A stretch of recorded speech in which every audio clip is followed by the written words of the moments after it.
Hello, good afternoon, and good morning or good evening to all those who are present with us here on Channeling Intellectual Potentials Fit webinar on the career development and coaching, as well as entrepreneurship and innovation.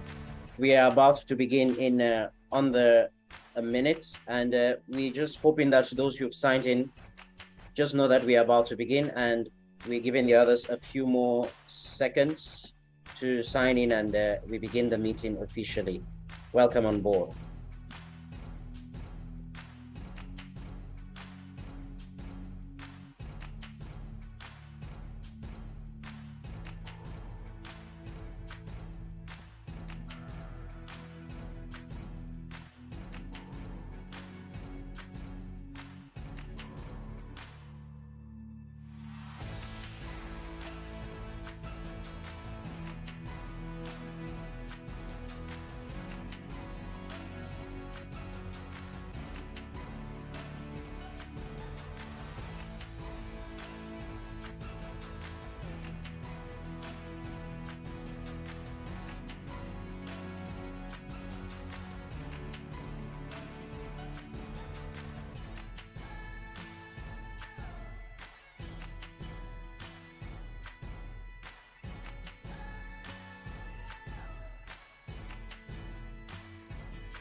Okay, I think our time is up and we are sure to begin.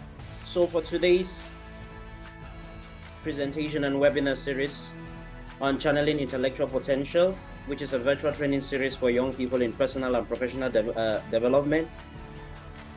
And we are focused on the theme of today, which is career development and coaching, alongside entrepreneurship and innovation. We shall have two presenters and two speakers who shall be presenting on these two main topics of today, which is our focus of today. That is Madam Munga Rose and Mr. Johnny Kusi Bafu. As you can all see, Johnny Kusi Bafu is from Ghana and Munga Rose is from Cameroon. And I am your host, Kube Stephen, and your co-host, Dr. Yawat Amsel Michel, is going to be with us shortly. And we hope to have a very interactive session throughout the day. Feel at home and prepare your minds for the great events of today and whatsoever package they have to unleash for us this day. Madam Munga Rose is a human resources generalist, and she currently works for Danish Refugee Council in Goya as a human resources and administrative officer. And she's held several roles over the years, some as an accountant clerk for a Bunch Capital Limited and manager for operations manager for Smart Farmers, and equally as HR and administrative officer for the Center for Health Promotion and Research. She holds a master's degree in human resources management from the University of Bamenda, as well as a bachelor that's in management and entrepreneurship from the same university. And she has very subtle aims. She simply aims to be the most sought after talent of a talent acquisition specialist around the world. I think we can't have some brevities of utmost importance here for her. And she likes to be very straightforward. And she's a very, very fun person to be with. And our second presenter of the day, it's Johnny Kusi Bafu, who is a young prolific writer, pragmatic entrepreneur, a conference speaker, a professional MC, and a preacher of the gospel. And he takes that so much to heart. It's very, very particular to him. And he has over a decade of experience in entrepreneurship. He's an alumnus of the UCC and University of Buffalo, USA, a fellow of Young African Leaders Initiative, and of cohort 42. And then he's a leader. He holds a leadership certificate from Harvard Business School and has a lot of acumen in marketing and sales and negotiation. You'll be sure to hear from him from the later part of the day when he's going to be giving his presentation on entrepreneurship and innovation. And we'll just simply like to ask a few questions and let the team get to know you. A brief introduction about yourself for those of you who are on air with us. I would like to have Engelbert, just a brief introduction, your name, your profession, and your interests and your expectations for the day. We're going to do a short random sample size of those expectations for the day before we begin. Can we hear you, Engelbert? And then Melanie follows.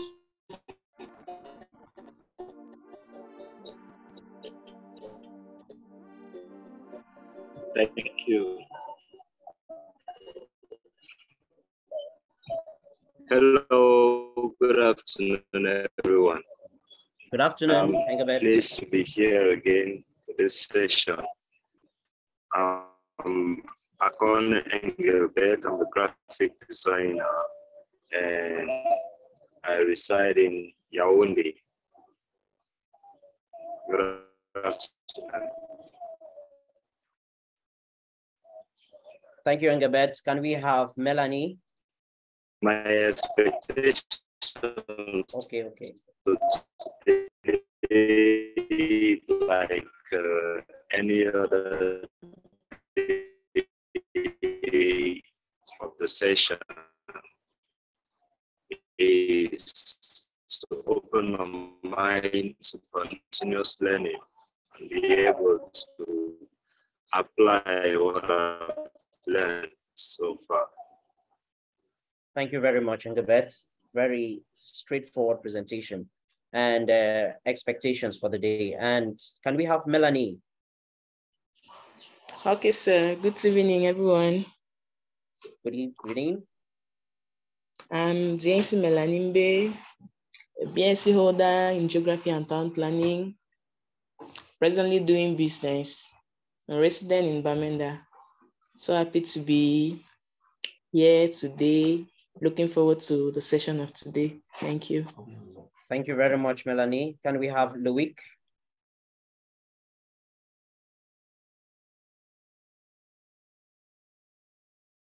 Loic? Good evening to everyone. Greetings, I'm so happy to be part of the session of today. Are you getting me, sir? Sure, we can. Go on. Okay.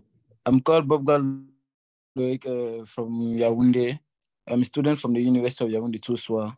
Actually, BS holder in law, public law. So I'm very happy to be part of the session of today to improve on my career development. Thank you. Thank you very much, Loic. And I guess we can now turn over the floor to the main speaker of the day to kindly grace us with her own presence and her few words before she shares with us the presentation of the day.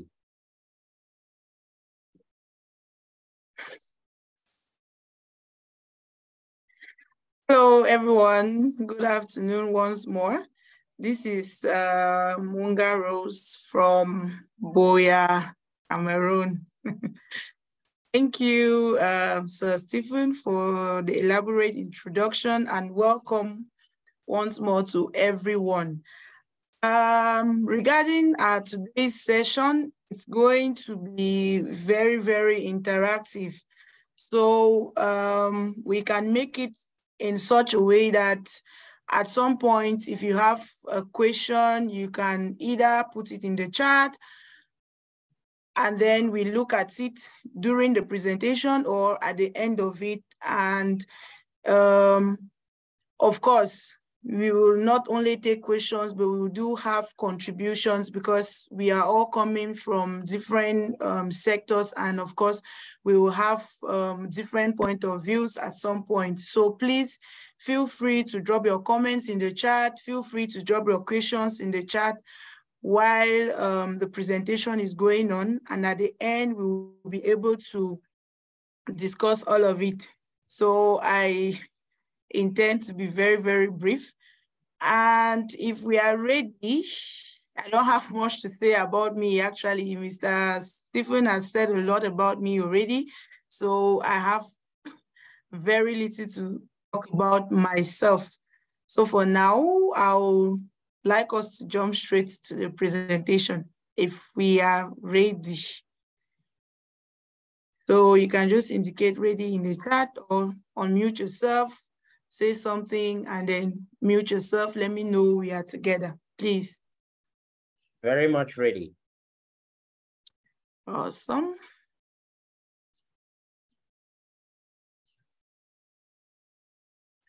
So let me share my screen.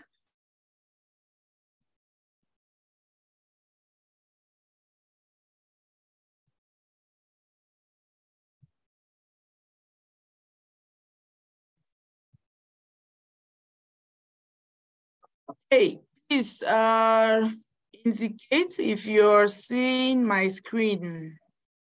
I'm not too sure of the internet connection, so I would like to confirm.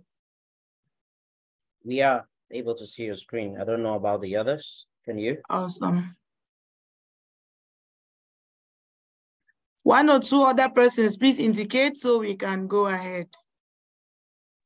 Yes, ma'am. Thank you. Okay, 2 is enough, 2 out of 7.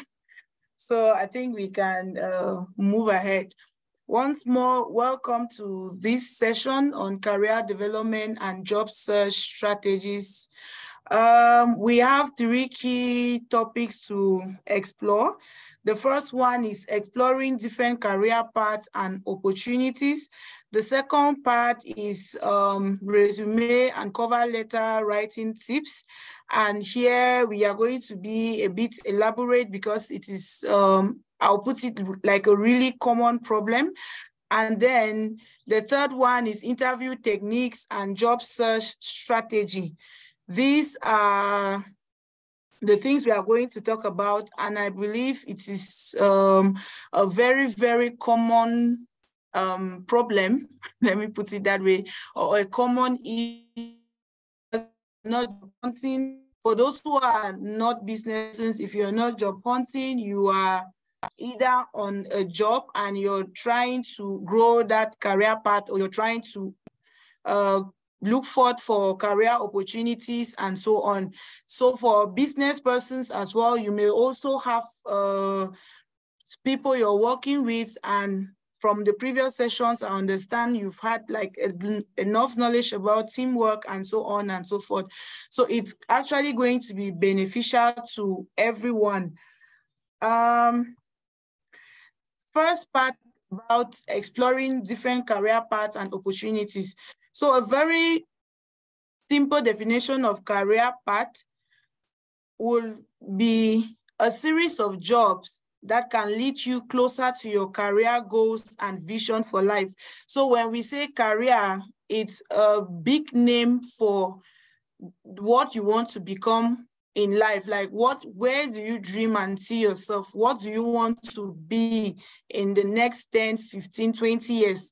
A career path is like your dream, and then a combination of everything that you want to do towards working for that dream, for the achievement of that dream, like your life purpose. So some people will follow one smooth path leading them to a career path, like leaving from an assistant position to an officer position, coordinator, manager, and so on and so forth.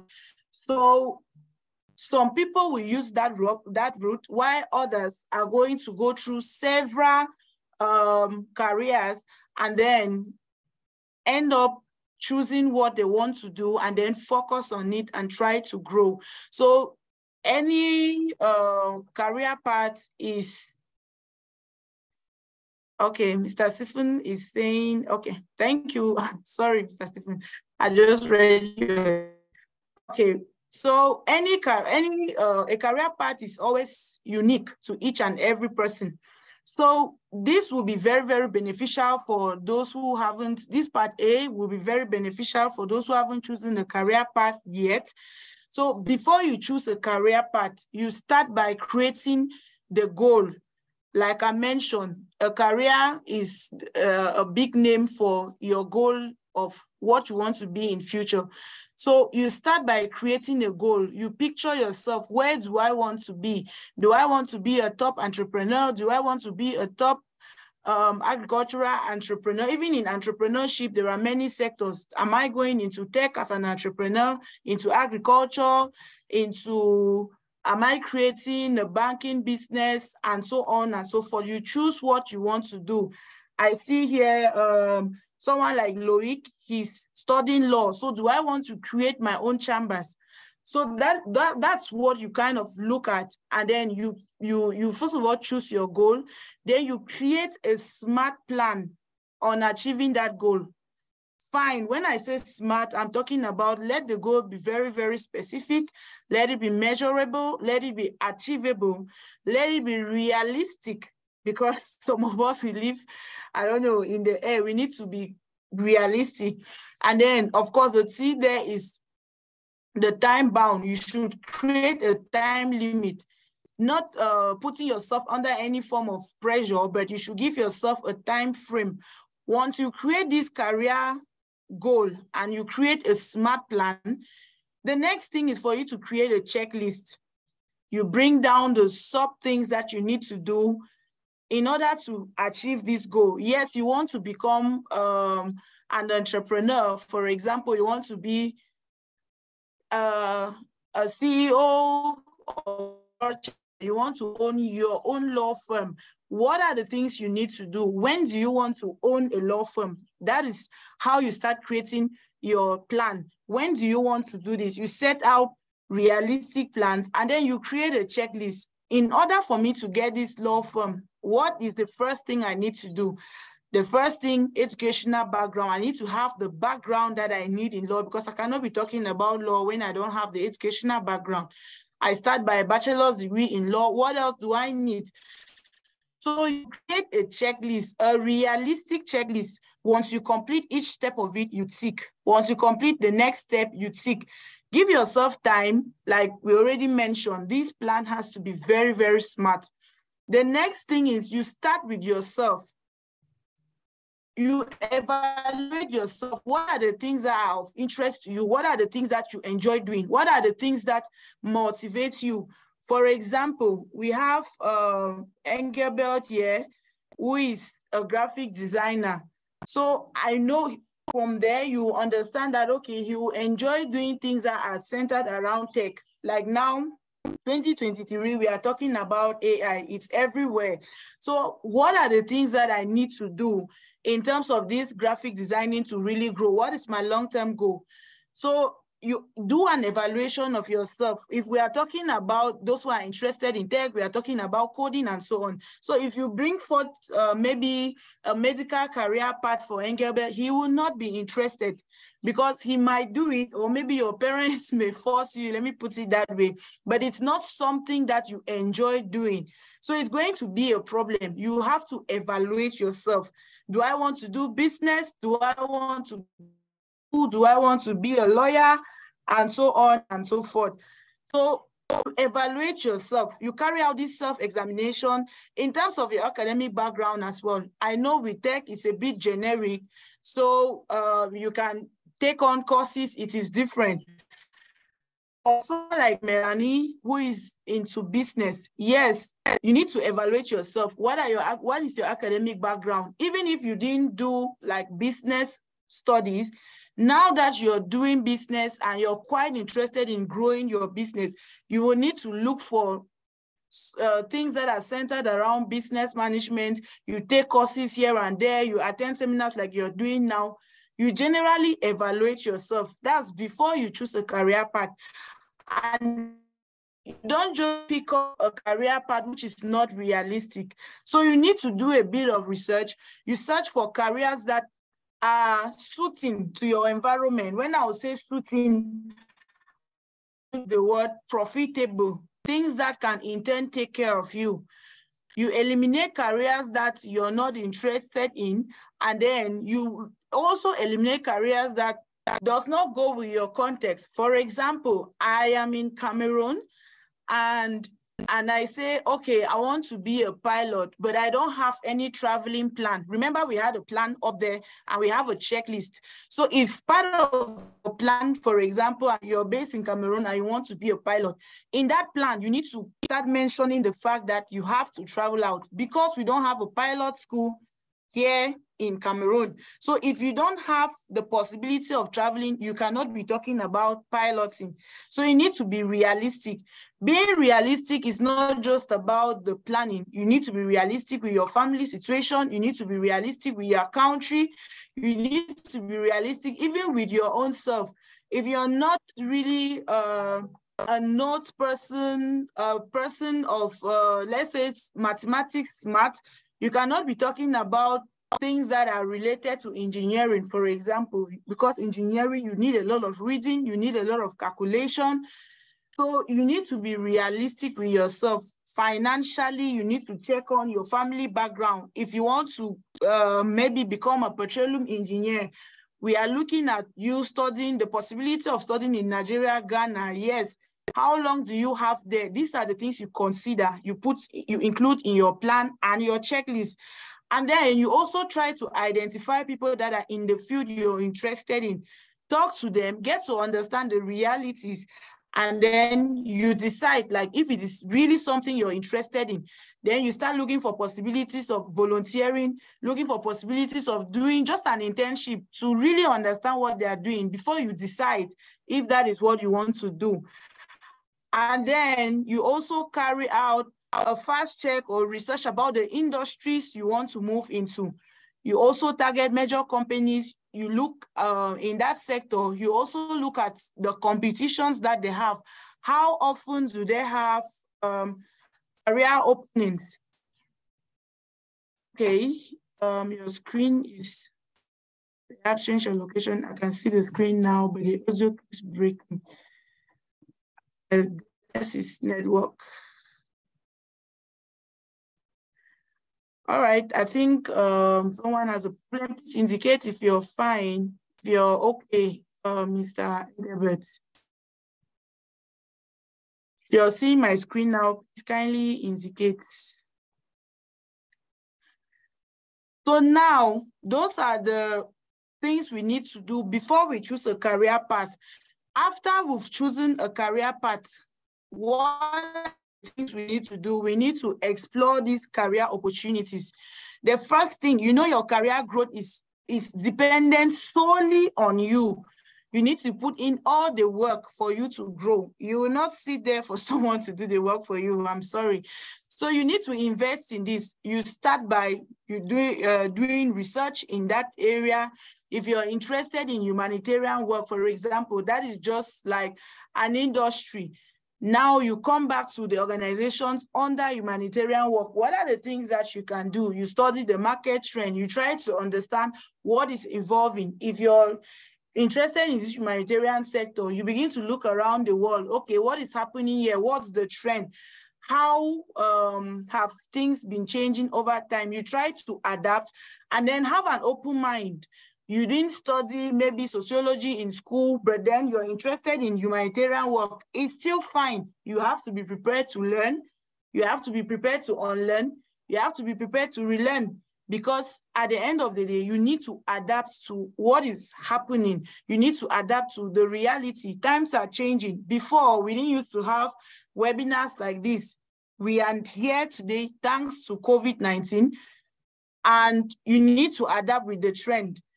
You also identify the mindsets and the skill set that is required for your career path. You've chosen a career path already, yes. What is the mindset that you need? What is the skill set that you will need to succeed in this path? When you identify them, you try to invest in it. Also, you can also look for a mentor, someone that is doing extremely well in that field. You look for someone that you can trust. You look for someone that you can listen to. You look for someone that you can obey. You look for someone that you can copy from. You look for a mentor and try to like remain under that leadership and gain from the person's wealth of experience. You also need to build a very strong network. Trust me, if you don't have a strong network, you might be left out on so many things. So you need to build a network around your sector. Build a very strong network. If you are talking about Loic, for example, you're studying law and someday you want to work in a chamber. By now, you should have 1 or 2 persons that are lawyers that are doing well, that even if you don't have personal connections with them, you're following them on social media platforms, you're looking at their LinkedIn profile. Like you should look for people that inspire you. So you start reading their articles, you try to understand like what is it that they are doing that makes them stand out, because you need to build this strong professional network. It is very, very important. Also, do not minimize the power of LinkedIn. Use your LinkedIn profile, follow those who are winning in your field, follow those who are around your field. Also try to read those like competitors, because you can also learn from your competition. Someday you might be collaborating with them. So it is very, very important. This strategy is for Madame Melanie, who is a business person. So you should you should try to look at what your competitors are doing, because at the top, you might need to collaborate with them. And then you can assign yourself a task of doing something that will impact or boost your career, either on a weekly basis, monthly basis, or 2 times in a month, depending. Be realistic with yourself and know what you are doing. Then you invest in attending workshops, you invest in attending seminars. There are some that are free, there are some that you have to pay. You also take free courses online. There are a lot of things that you can do. In the workplace, you can also volunteer to help. Like if something comes up in the workplace, study the environment. You can volunteer to pick up additional tasks, which you know will benefit you in the near future. And then, of course, I've talked about professional network. You need to get exposed. You need to expose yourself to those who matter in that sector. Expose yourself to those who matter in that sector. If you're just joining us, you're most welcome. Thank you. Melanie says she's in my screen. I hope everyone else is. Thank you. So you need to belong to this professional network, because Sir Stephen and myself, we met through this HR network that we have here in Boya. And from him, not just him, the other persons we've met, who have been like very collaborative, and we share a lot. It has been beneficial to, like, we have mutual benefits from each and every person in that professional network. So on your own, you will not succeed. So look at what is those who are doing well in that section, in your sector. Go closer to them, and you will benefit, and as well they will benefit from you. It's going to be of mutual benefit.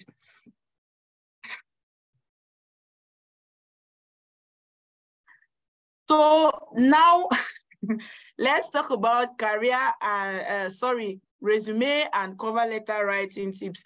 Sometime ago, I remember Mr. Stephen and we had this small argument about what's the difference between a CV and a resume. Is cover letter still important, and so on. So a cover letter represents a CV, curriculum vitae, represents everything you have done professionally, starting from your academic background, your experiences, your achievements, your certifications, and so on. Meanwhile, a resume, often it should not be more than 2 pages. A resume is a summary of everything, like a very concise, a very clear picture in simple terms. Everything you've done that pertains to this particular career path that you want to follow. So you summarize everything you have on your CV, and then you bring it down on resumes. if I don't know if you guys have been looking for jobs internationally, but you will see that on these career platforms, most of them, they don't accept CVs that are more than 2 pages. Even if they say they're asking for a CV, they want you to just clearly state out your achievements, your academic background, experiences so far, and so on. They don't ask for more than 2 pages. So having a resume is very, very important when you're looking for an international job. So the tips that you need to use when writing a CV or a resume are, firstly, you review examples from your industry. Go on LinkedIn, look at what your mentor or someone that is excelling in your industry is doing. How did the person organize his or her LinkedIn profile? From someone's LinkedIn profile, you can actually know what their CV looks like. So you look at winning CVs in that sector, let me put it that way. You also try to use a professional font. I know that this professional font size and the font it's relative, but you look at what like makes sense in your area. We will talk here about Times New Romans. We can talk about 12. We can talk about font size 14. We can talk about Calibri 11. We can talk about Calibri 12. You use a professional font size, not too small, not too big, something professional. And then you include relevant information. As an HR, I can't count how many times I've tried to reach out to candidates to no avail because they don't have the relevant information that I need on their CV. Sometimes they have mistakes that are avoidable. Their phone numbers are wrong, the email address is wrong. It's actually stressful. And if you don't get to meet like an HR person that is intentional about you, you might lose out on good opportunities. And then you use active language, not like it's in the past. You use active language. What are your achievements? You use active language. Rose is not, not Rose West, I'm sorry. You call attention to important achievements. Yes, you have this 4 or 5 years experience. Yes, what have you achieved in these past years? Try to be concise with your response, with what you're putting on your CV, but state out the important things. Keep your resume short and direct. And then you can create an original template and you keep. And then when you see a job related to, how do I put this? Okay, I'll take an example of an accountant. In the humanitarian sector, for example, there is no job title such as an accountant. In the corporate world, in businesses, you will have the job title an accountant. In the humanitarian sector, you have finance controller, you have finance this and that, finance and administration. So, but at the end of the day, working as finance and working as an accountant, it is the same kind of job title, or is the same kind of job description, or similar, like the activities are quite similar, but the names are different. So if you have a template, you keep your original template. When you apply for a job as an accountant, if they say they're looking for an accountant, go back to your template. You change the title, an accountant, blah, blah, blah, list out your experiences and you apply. The next one you want to see, and then they say, okay, they're looking for a finance person. It's literally the same thing. You have the experience, you have the skills, you just need to change the title. So you should have a format that never changes. And then you begin to you copy, create another copy, use and apply according to what has been advertised.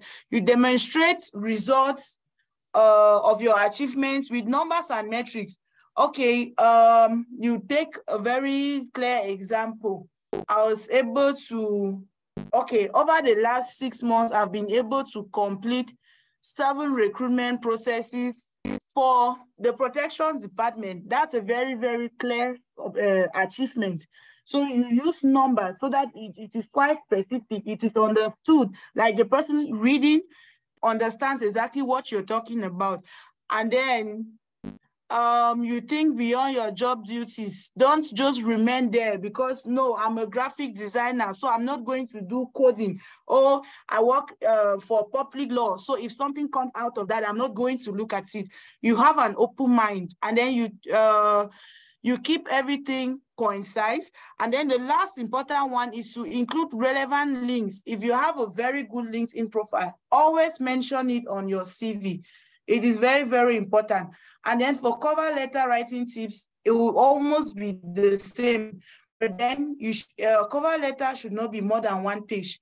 You should use fewer words to say a lot of things. Like the many things that you've done, look for the shortest means possible to put them down. And then don't overemphasize on certain achievements. Anyways, I'm coming to the don'ts sometime later. I'll come to the don'ts. So please don't forget to key out your relevant information, your phone number, your email address, your location. And then I'm going to come to things that we should not include on the CV and the cover letter later at some point. And then let's talk about interview techniques and job search techniques. For job search techniques, there are some of the things we've already mentioned regarding career. So I'm not going to mention them again. But for job search technique, trust me, it's not every job that is being advertised. Some of these jobs, before it's even advertised, you get a job today, it expires tomorrow. So you need to create the relevant connections, build that professional network because it's going to be helpful. Belong to a professional network, subscribe to a career site such that once there's any vacancy, they're going to send you either a text message or an email. You check your email constantly so that you don't lose out you don't miss out on any opportunity. And then another technique is to know exactly what you want, because saying you should subscribe to our job search website does not mean you subscribe to everything. Subscribe to what is related to you, like you're using the right job, words. You're looking for specific job titles that are related or related directly or indirectly to you. You're an accountant. You should not be receiving job alerts for engineering positions. So you need to be very specific in your search, and then attend seminars, attend webinars that are related to your job. There will be, you will see some, how do they call this? Job fairs. They will organize job fairs. Like in Cameroon, we will have the National Employment Fund, who kinds of, one of their activities is to link up job seekers to potential employers. So once they organize events, there's going to, part of it is going to be this job fair. If you have opportunities you want to grow, you want to explore opportunities, you need to attend such events, see whether or not you can create a network or get something from there. And then you visit the organizations that you really want to work for. You look at their websites, check out their career opportunities, talk to headhunters and recruiters on LinkedIn, connect with them. I can't count how many people have reached out to me regarding jobs. Like sometimes I'll post jobs about my current organization, people do reach out. And then there was a time I was volunteering for MONUSCO in Congo. So people will reach out, international positions, people will reach out saying, oh, this is my CV, blah, blah, blah.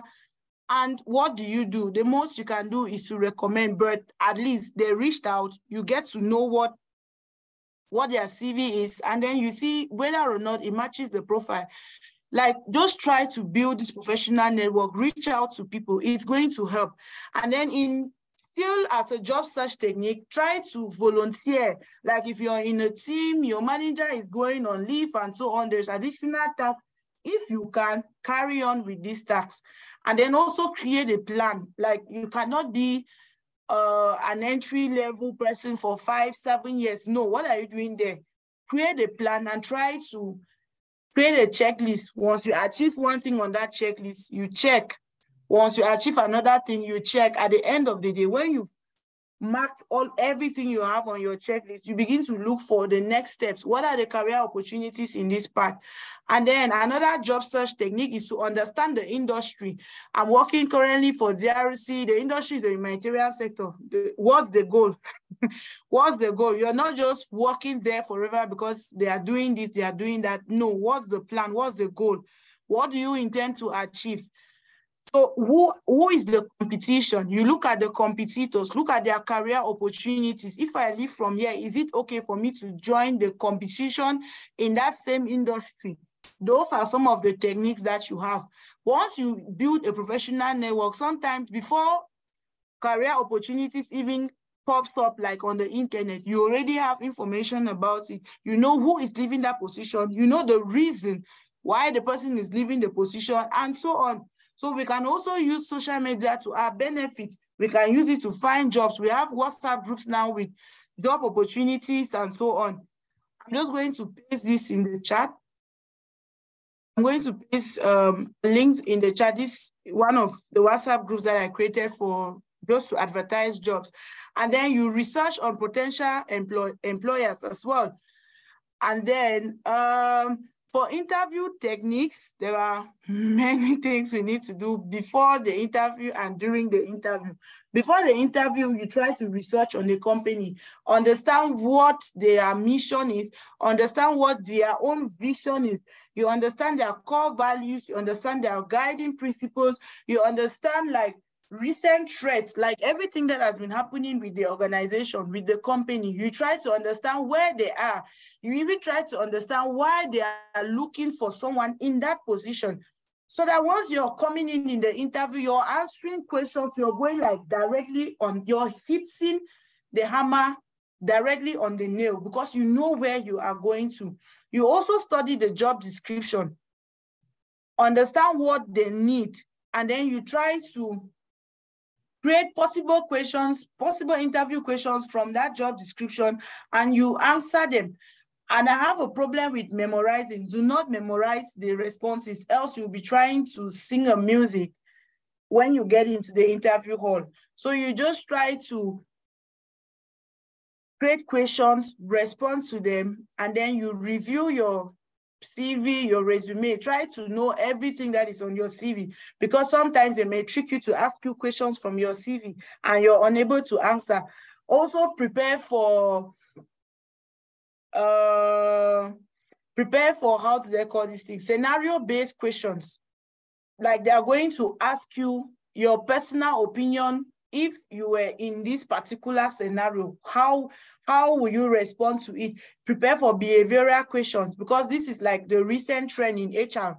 This is like one of the recent trend in HR now is to ask people behavioral questions to understand their personality types and so on. So you prepare for questions like that. And then before the interview, you put your phone off. You bring your important documents with you. Sometimes if you applied without documents or if you apply with soft copies, if possible, you bring the hard copies. If possible, you bring the originals. And then you should dress the role. You're coming for an interview. You're not going to a casual place. So you should look responsible, look professional. During the interview, have a firm handshake. Like if you're offered a handshake, you're greeting someone with confidence. And then everything that you do, everything you're responding to during that interview, do not panic. You do not panic. Please, it's very important. Once the interviewer senses pressure in you, you're almost done, because you'll be trying to speak fast, you'll be trying to jump over things, and then you'll try to repeat yourself here and there. You will lose it. So build your confidence before you go in. During the interview, you respond in confidence, you act professionally, you're not sweating, you're not wiping your hands on your body, and then be concise with your responses, go straight to the point, and then prepare interview questions so that at the end of the interview, you're going to ask questions, and then maintain the conversational flow. If this person is not speaking too fast, don't speak too fast. If the person speaks to you in French language, respond in French language. And then even if you don't understand a question, smile, nod your head, give like that non-verbal communication vibe. Let them feel you. Let them know that you're understanding what they are saying. And then be enthusiastic. Even if you don't understand a question, put on a positive attitude and ask them, please, Stephen, can you kindly repeat the question? It's not a problem if you didn't understand the question. You have the right to respond and ask. And then there is this one thing, when they ask you this tricky question, like, why did you leave your previous employer? Or why do you want to leave your previous employer? Oh, my employer is wicked. My employer is this. My employer is that. No, speak positively about your previous employer, because someday this person that wants to be your employer now is going to be your previous employer. So it's the same way you're going to carry that information to the next place. So speak positively about your previous employer. Even if you guys separated on a very bad and rough term, speak positively. And then at the end, you thank the panelists, and then you try to ask if you can ask your own questions. Don't ask questions that they have the responses on their website. So you prepare a question before you come in. And then another key thing is, during the interview, the panelists are going to introduce themselves. You're not just coming there to listen to like music, you're listening attentively. So if I introduce myself saying my name is Rose, during the interview, if you want to address me, you call me Rose, you call me by name, and not saying sir, madam, sir, please, I didn't get you, come again, and so on. You need to feel like, okay, they have introduced themselves, so they are part of you. You are also part of them. So call them by name. It gives that personal touch. Like when I was talking, you were listening to me. That is why you still remember my name. So always, if possible, go with a notebook. When they ask certain questions and you think you're going to miss out on something, you can take down keywords. You can even write down their names and their positions. So when you call this person by name, you have that personal touch. On this particular aspect for interview techniques, there are many things that we can talk about. Like it's a non-exhaustive list. There are many things that we can talk about. So, but here it's very, very generic. If we have like personal interviews that we are preparing for, Sir Stephen, I am open. If you need my help with any of the participants, I'm available. I can actually help any person in preparing for an interview. At least for now, I am available. Then, common mistakes I wanted to talk about. On your CV and your cover letter, avoid having wrong spellings and bad grammar. Don't over-exaggerate the truth or using a professional format. Don't forget to list out your achievements, put them in numbers, and then put in the wrong contact number. I've done this before. The employee, she struggled to get to me through email. I was in Bamenda. So she was unable to get me on phone because my number is 67429. And then on my CV, I had 76429. So there was no way she could get to me on phone. And then at that time, we had internet issues in Bamenda. So they have sent me an email for an interview. After the written test, like 1 week later, I haven't responded. I don't have access to the internet. Sometimes we had to go to Bafusam to look for internet in the West region. Those who are Cameroonians understand me better. So it is very important to have the right information, the right contact information on your CV. So you also need to proofread your CV, like look at it from the third person's eye. Sometimes when you prepare your CV, print it out. Don't just look at it soft copy like this is the best CV you see today, but print it out, look at it, and then maybe you can go back to correct whatever you need to correct there. And then when you're applying for a job, if the instructions are specific, like, okay, email subject should be career development and job search strategies. You go there, an application for a job for this. Sometimes we are qualified, but we are not called because we don't follow instructions. So try to follow the instructions that are given during the job advertisement. And then during the interview, avoid being under pressure, avoid panicking, avoid speaking too fast. And then sometimes you're just listening to respond, not to understand. That is what I was talking about, you getting the panelists' names and actually writing them down. And then also try to follow their body language.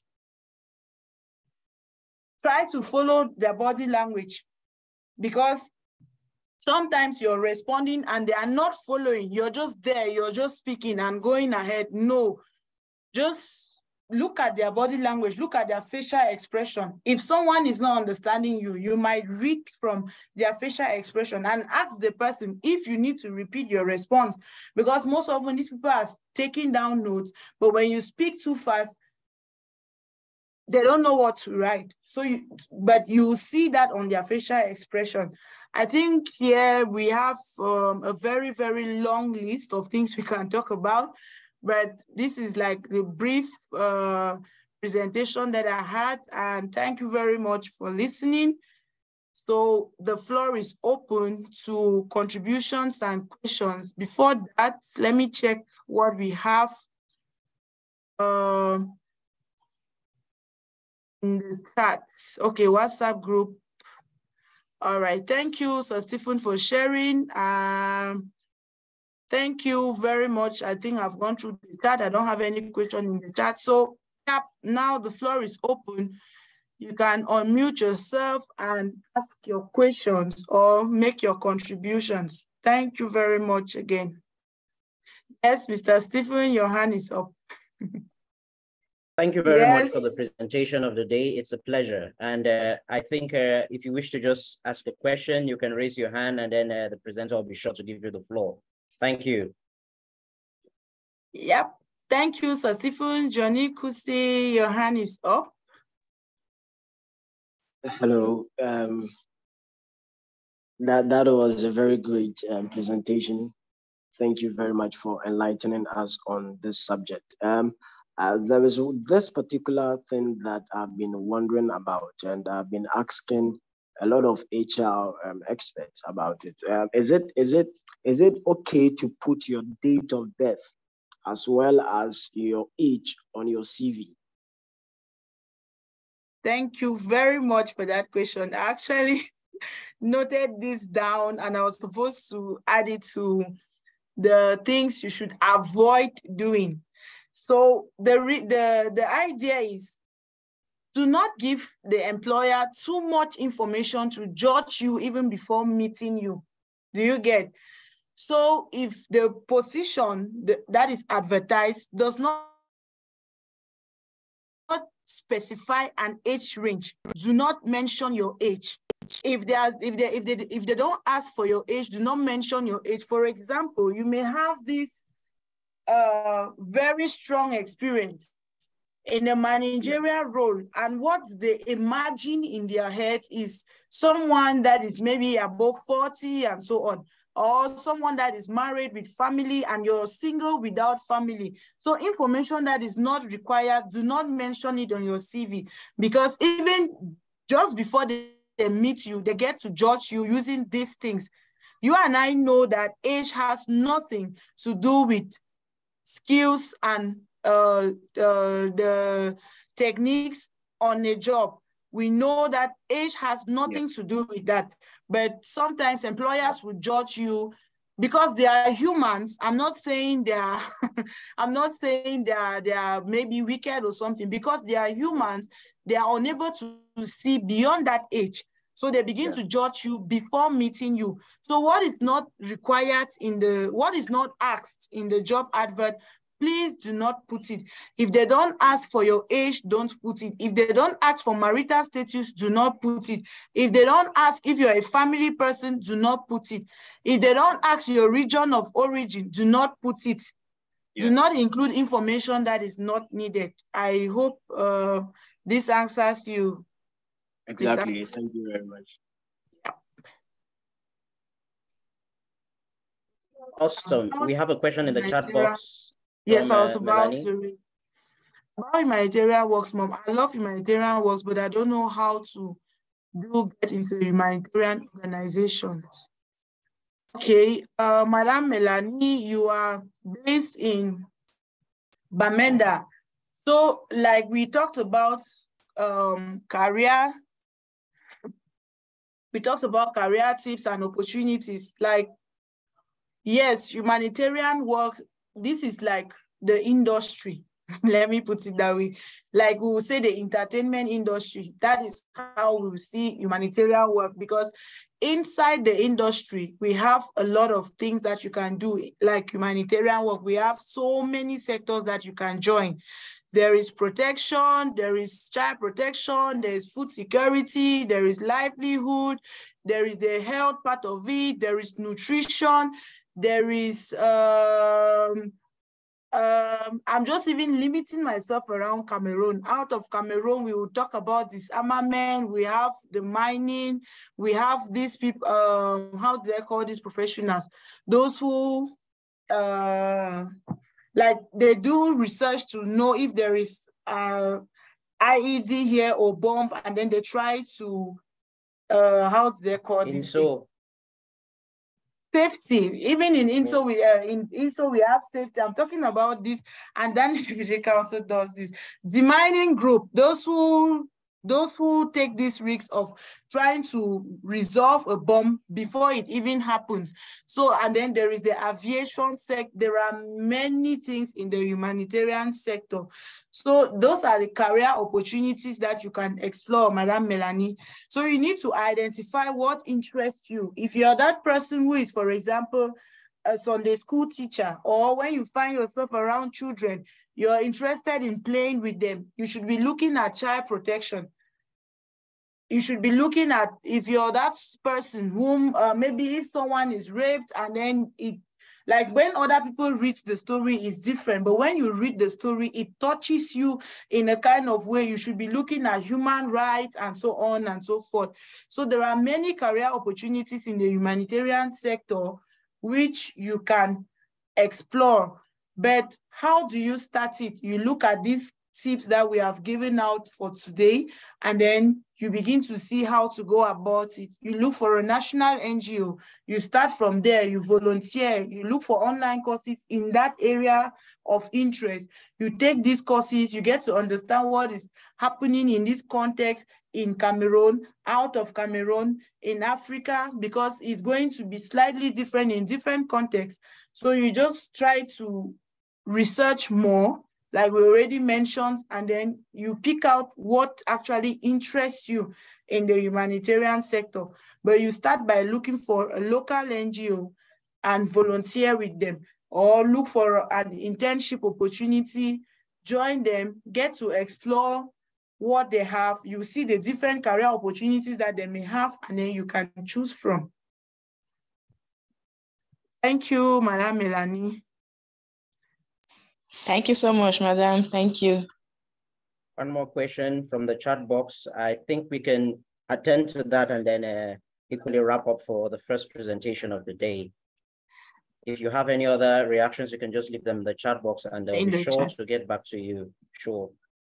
When listing your career achievements, is it necessary to include your personal achievements to the general work experience, or you can limit just you can just limit to achievements related to the field of application? No, Mr. Gilbert, if you have, look at the instruction on the job advert. For example, if they ask you for a 4-page CV, do not limit yourself to just things that are related to the job you're applying for. You should, a curriculum vitae, first of all, talks about everything about you. Try to include everything you have done in your lifetime professionally, so that they get to understand like who Mr. Gilbert is. I'll call you Gilbert, sorry, Mr. Akoni, so that they try to have a clear picture of whom you are, even if you've not done a lot of work in graphic designing, for example, but you've been doing coding before. They may also have career opportunities that are related to coding, or maybe they are looking specifically for a graphic designer, but they will need someone with little experience or little achievement in coding or cybersecurity. So everything that you have done that is related to that industry, Put it out there. Let them know what you have done. The employer will decide what is relevant and what is not relevant. I don't know if we are communicating. So please mention everything. And then one important thing is always try to explain the reason why you have a career gap on your CV. If you didn't do anything for the past 2 years, for 2 years before picking up a job, you can put there, maybe you were doing personal business, maybe you were attending to family business, maybe you were doing this, you were doing that. Do not leave the employer or the recruiter with questions in mind. Always state out like the reasons for career gap. Maybe it was down, due to e-health, or maybe you went back to school, this and that. Always try to mention it on your CV. I think we are running out of time for the next presenter. So we are going to end it here for the day. Thank you all once more again. Thank you, Sir Stephen. It was a great one talking with you all. Thank you very much, Madam Munga Rose, and it's been a pleasure having you with us. In fact, the presentation was so insightful.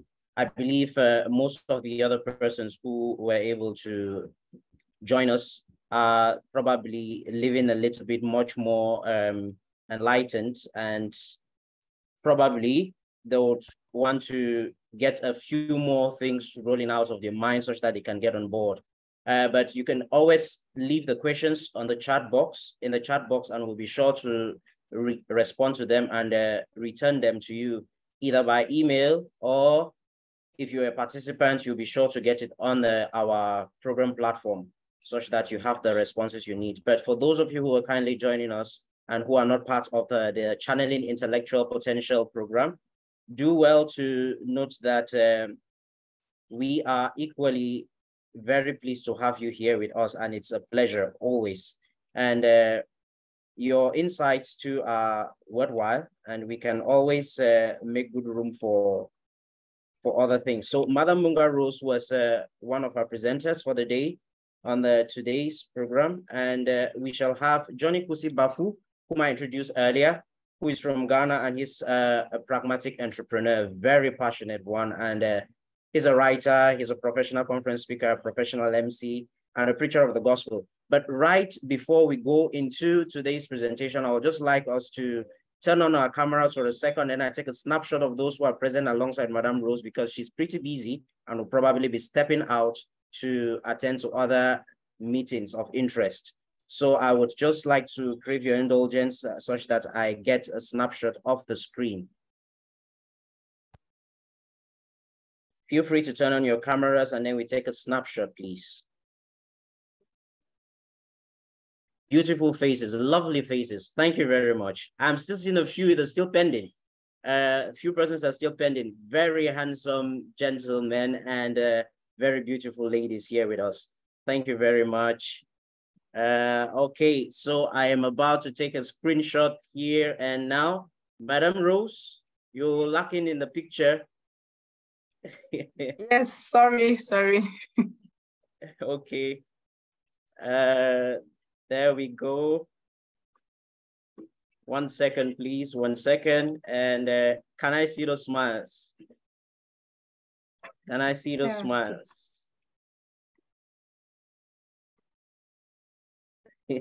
Lovely people, lovely people. Lovely.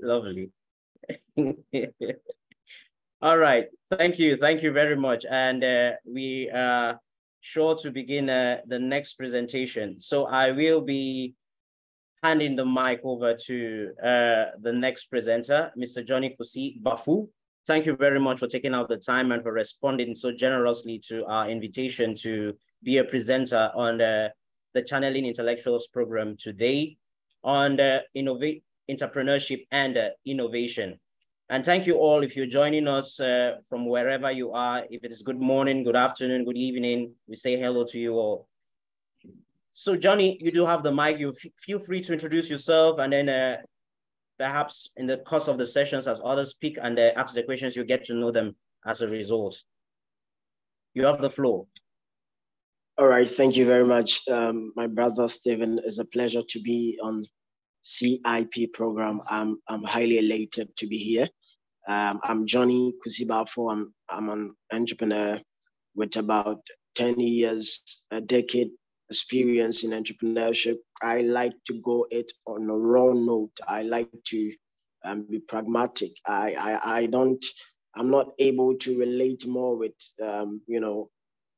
lecture notes on entrepreneurship. Whatever thing that I'm going to talk about today is pragmatic, what I've experienced, what I've put into work, and that has really helped me as a young entrepreneur. I'm an author of a book that I've titled Becoming a Successful Student Entrepreneur. So as the lecture goes on, I will share the book with my brother Steven. You project it here, and those who are in need of it, we can make arrangement and you can get a copy of my book. Steven, thank you very much. So this is Johnny, and I would like you to help me project my slides so that I can kickstart.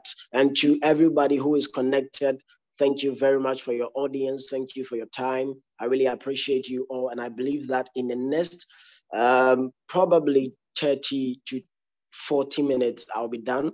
And trust me, your life will be transformed because I'm going to give you high wisdom nuggets on entrepreneurship that is going to help transform your life and your business. And basically, it will be short, but it is going to be transformative. Thank you, Steven. It's a pleasure to be on CIP program.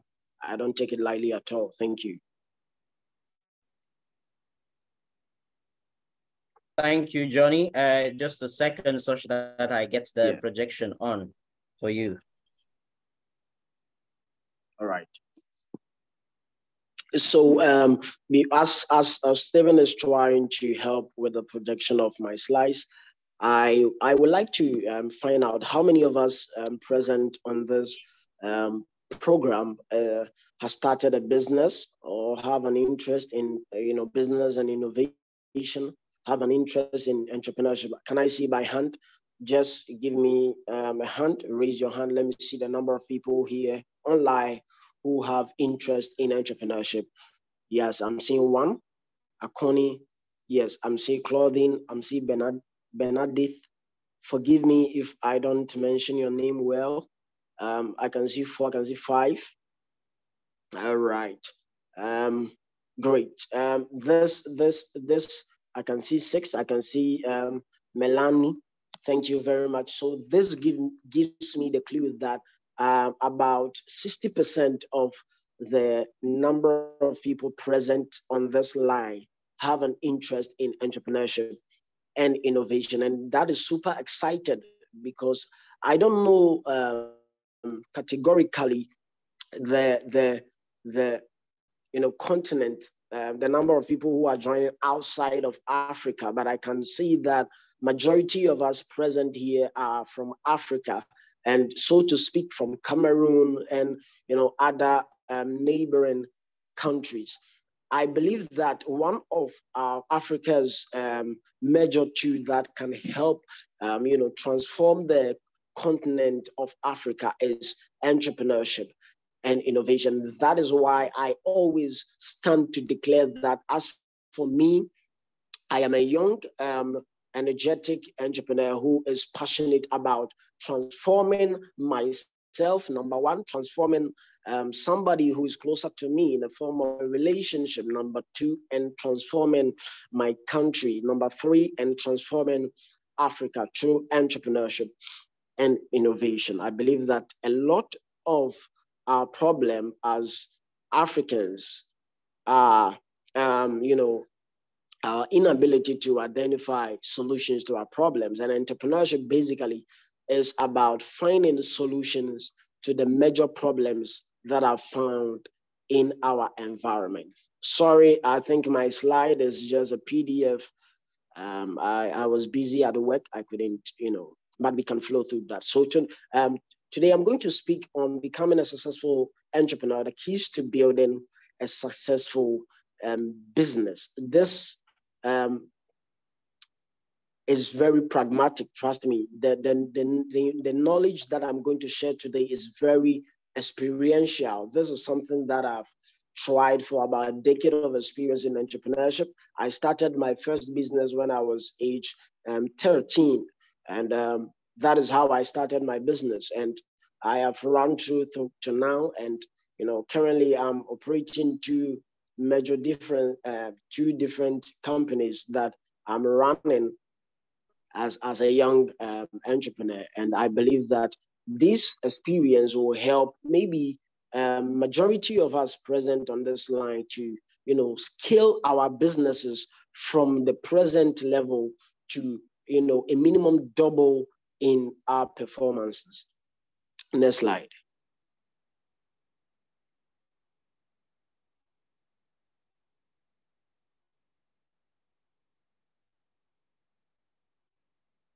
Can you see the screen, Johnny? Yeah, all right. So before I start, I would like to give us these cautions that we have to put. There is a saying that when you hear something that is really important to you, you either put it in the knee, that is in Ghana, you put it in the knee, or you put it at the back of your mind. So this caution is for you to pay particular attention to, that every business is existing to solve a problem. Basically, that is what entrepreneurship is about. Every business is existing to solve a problem. Come to talk of, Africa's richest man, Aliko Dangote. He is solving a major problem in the oil refinery. He's solving a major problem in the salt industry. He's solving a major problem in the cement industry. He's solving a major problem in the majority of industries that he is operating in. All right, please, are we clear on that? I hope you are getting me. Stephen, please, can you get me clear? Clear, loud and clear. All right, so number 2 is that money shouldn't be your drive for entrepreneurship. You see, this field of entrepreneurship, if your drive is only about money, it's good. It's good because the end of everything, the end of every goal is that maybe profit will come. But I believe that if you are to conscientize your mind on the fact that you are going to help people, you are going to help solve problems, you are going to look at what some people are suffering from, and you are going to provide solutions to those particular problems, I believe that when people are satisfied by your product or your service, any amount, they will be willing to give any amount to the product or service that you are, selling. So basically, the focus shouldn't be on the money, but the focus should be on you providing value. So people are interested in buying, paying for some services, paying for some product, because they believe that these products will help solve a particular problem in their lives. Come to talk of, let's say you, I don't know whether majority of us here do cook by ourselves, but let's say you are, about to cook and you realize that you don't have salt. Now, salt right now, the absence of salt in your food will make the food tasteless. All right. So immediately it comes to mind that why don't I go to the shop that is near or closer to me to get a salt? Now, that particular thought that came to mind is a declaration of a problem, because you don't have salt at your disposal currently. So you need a solution, and that solution can only be found in the next shop that is closer to your house that can help you get. So immediately you go to that place because you are in need of the salt. When you get there, you ask, how much is salt? They might say maybe $1. What the salt is $1, because you believe in the value that that salt is going to give to your food. You'll be willing to exchange that dollar for salt. Please, are we clear? So money shouldn't be the drive for entrepreneurship. The basic drive for entrepreneurship should be passion, and that is why I stated in number 5. Passion should be the drive. You should be so passionate to see people happy, passionate to see that the problems of the society are solved, passionate to see your fellow man, your community, having a good life and enjoying life in a better way. That should be your drive. Now, I made mention that people are not interested in products. Basically, when I go to the market to buy something, I'm not buying it because, I just want to buy it. I'm buying it because I believe that it's going to add some kind of value to my life. So when I go to the Gucci shop to get a Gucci bag, I believe that bag that I'm going to buy for about $125, that bag is going to help me add value to my life, my fashion style, my fashion sense is going to improve my fashion sense. That is why I'm going there to buy a Gucci bag for $125. Similarly, let's say my brother Steven will go to, let's say, a Givenchy shop to get the same bag, but he's going to pay about $250 to get that particular bag. Now, it is the same bag, but to maybe my brother Steven, Givenchy brand gives him more value than Gucci. For that reason, he is ready and willing to pay any amount to get that bag. So people normally buy things because these things are going to add value to their lives. If you believe that people buy value in exchange, they pay money in exchange for value, can I see you type 111 in the chat box? Let me see 111 if you agree with what I'm saying right now. Let me see 111. Just type 111 in a chat box.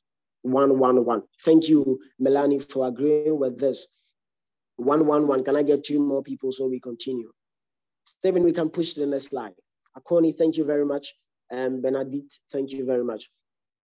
All right, so these particular cautions should be known to us. We should put them either in our knee or at the back of our mind. Statistically, 100% of the world's problems are solvable by men. That is the reality. We shouldn't assume that there is going to be a superhuman, a Batman, or whether an Iron Man, a Hulk coming from the galaxies to, outperform, do some miracles to solve the problems of the society. The problems of Africa can be solved by Africans. The problem of Africa can be solved by Africans. So I believe that statistically, 100% of the world's problems are solvable by ourselves. We are the people who are carrying the solutions to our problem. Now let's come to Africa. Basically, everybody in Africa understands the continent, understands the way of life of the people in Africa. We understand how we relate. We understand how we live our lives. We understand everything. So immediately an African rises as a star to solve a problem in the continent of Africa. Immediately, let's say, for instance, there is a saying that if you want to make $1 million, just find one particular solution to a problem of 1 million people and sell that particular solution or that idea to that 1 million population, and instantly you will become a millionaire. How many of us agree with that? Let me see by hand. Show by hand just show by hand if you agree with what I'm saying, that the problems of Africa can be solved by Africans. Thank you, Akoni, for agreeing with this. The problem of Africa can be solved by Africans. We are the people carrying the solutions. We have the solutions because we are going through the challenges. And if we are able, there are about 1.8 billion population, the population of Africa is over 1.8 billion. So imagine that we are to identify one particular problem in the continent of Africa. And that particular problem is, everybody in the continent of Africa is facing that particular problem. Then basically, if there is one person, one change maker among us, one trailblazer among us today, now, on this CIP program, one person who is currently connected, who would just identify that problem and raise a solution to that problem, that person will be able to make $1.8 billion if that idea is to be sold $1.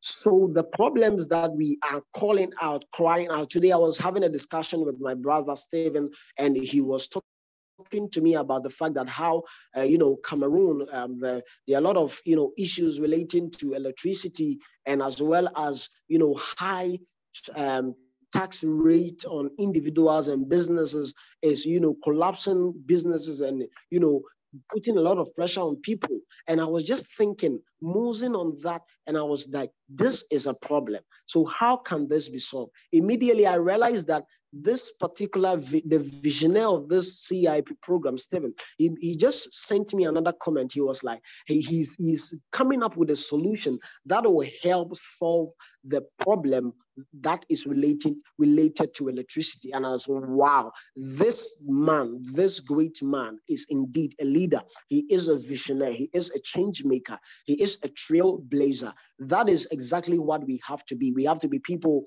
who identify problems and try to think outside of the problem to find solutions to the problems. I want to see in the chat box that you type, I am a change maker.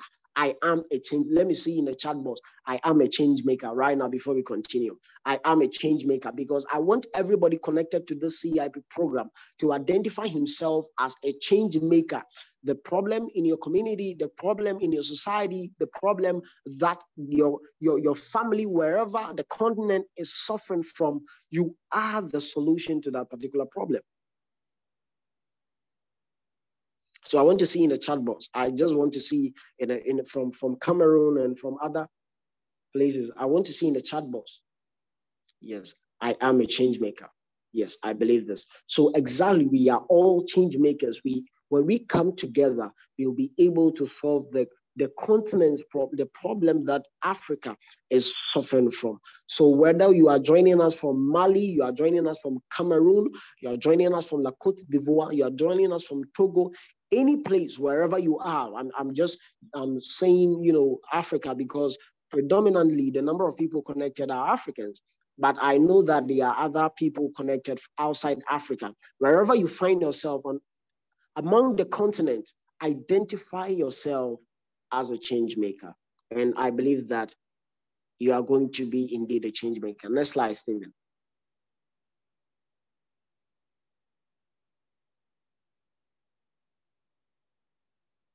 Yes. So every successful business currently existing is solving a particular problem. Let's look like Aliko Dangote. I made mention of it. He identified the problem in the cement industry, in the salt industry, sugar industry. Maybe, let's say, I've not had a depth, an in-depth. I have his book I just bought recently about, his history and all that. I'm yet to read, but I don't know. But I believe that his problem relating to cement was maybe related to the problem of high price of cement, or the low quality produce of cement. That is why he came out with IBF. And recently, we are all aware, in this year, he has single-handedly launched a single oil refinery, processing plant. And this man is making change. He is impacting the continent of Africa. Come to talk of Elon Musk. Elon Musk identified a problem. He said that a lot of people are aware of we living on Earth. There is nobody doing anything extraordinary. So from now, I'm planning of taking people to the space, to Mars. I'm going to build a community on Mars. So this man identified a problem. He identified a lot of problems in Tesla. He realized that the consumption of petrol and other materials that are used in our vehicles pollute the atmosphere. For that reason, he came out with an idea that why don't we have electric vehicles that just need to be recharged. They are supported by dry cell batteries and all that. And he came out with that. So every person, Mark Zuckerberg, is solving a problem. When he realized that he was in Harvard, he identified that in that particular university, he needed, a platform where every student will be connected on, and that student will share his or her profile, a picture or something on that, so that it will be, just for fun. And that idea came out, and that was the beginning of Facebook. And now over billions of people are connected to Facebook. And not long ago, he bought Instagram, and all that. So these great giants, come to talk of Bill Gates, they are all solving problems. So today, I want to encourage everybody who is present here on this live that business that you are looking at, that particular idea that you have in mind, if that idea is going to solve a problem, then indeed that idea deserves to be monetized. It deserves to go out, sell that idea out for the people who are crying out for the solution. And I believe that you are going to make a lot of impact. And the end, you are going to have enjoy a very fat wallet. Because one thing that one of my mentors made mention of, a very great mentor of mine, Moses B. Atta, he is in Ghana here. He said his father told him that one of the heaviest things to carry around is an empty wallet. And I believe that we all agree to that an empty wallet is very heavy, more than a wallet that is filled. Because when your wallet is empty, trust me, you think a lot, you reason a lot. And poverty is a disease. Somebody type in the chat box that it shall never be well with poverty. Can I see that? It shall never be well with poverty. I believe in your potentials. If you are connected to this CIP program, I believe in your potential. I believe you can do something. I believe you are a change maker. That is why I'm saying that type in the chat box, it shall never be well with poverty. It shall never. Poverty is a bastard. It's a disease that you have to kill. And the only solution, one of them primarily, is to solve a problem of the community. Next slide, Stephen.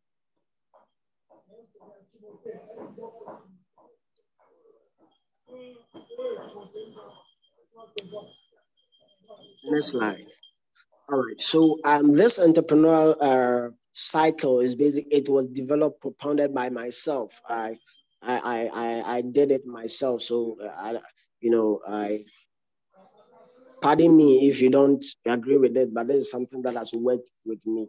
That has worked for me. All right. So talking about the entrepreneur.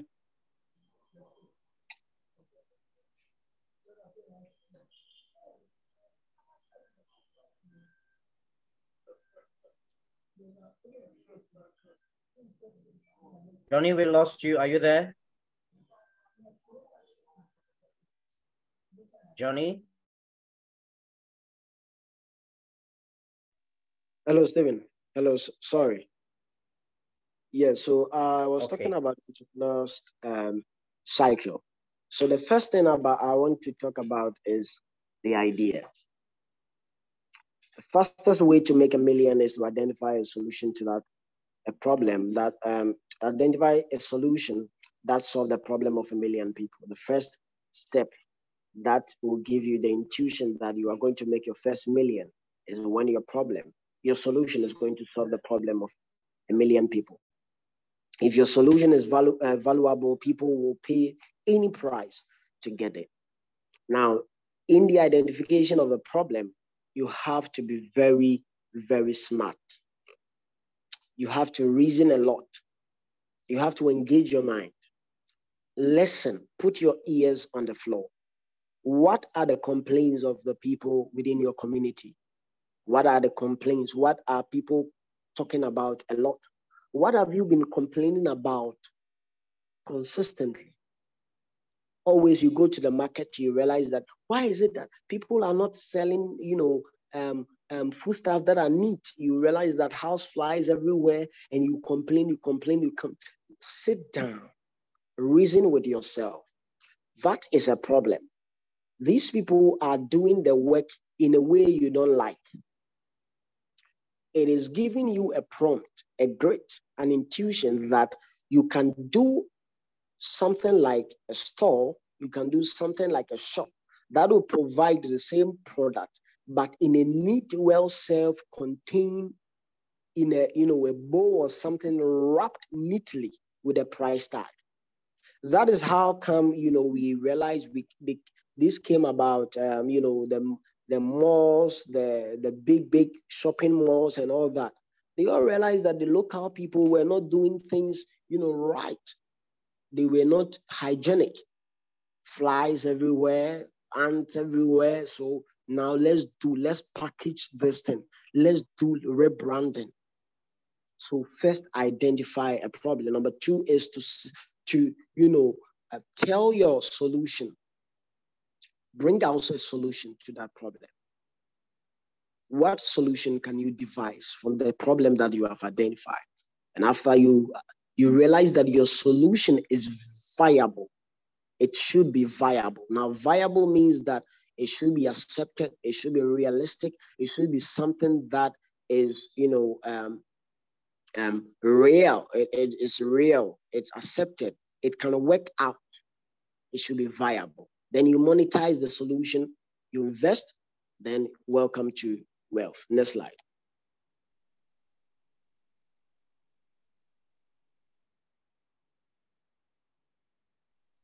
What do we do right now? Now, how to develop a solution, how to come up with a solution to a problem that you have identified. Number one is to be curious. You have to be curious, to be inquisitive. That is how I'm going to. Sir?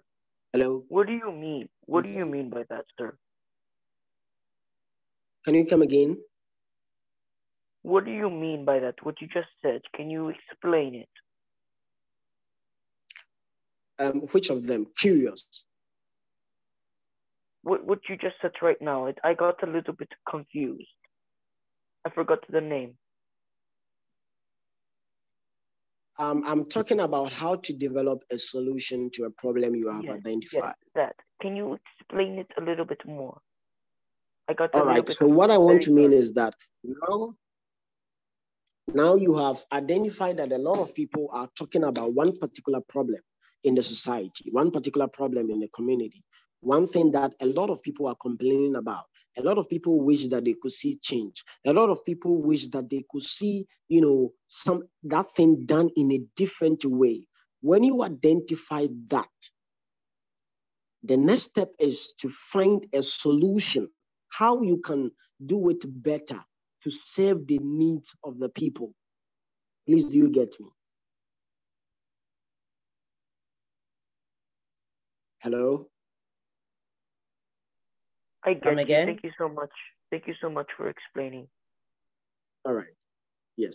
So now you have to identify a solution to the problem.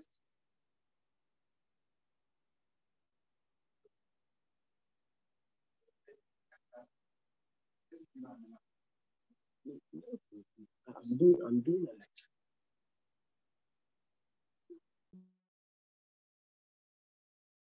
Johnny, we lost you again. Are you there?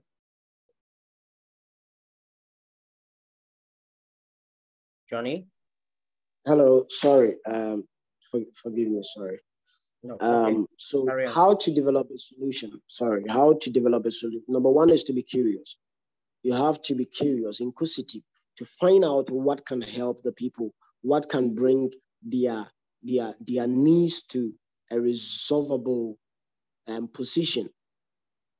Be curious, learn to be inquisitive, to poke your nose into a lot, be asking questions, ask questions. So what if you get this thing done in this way? How would you feel? You see, people buy a product by their emotion and they justify by their reason.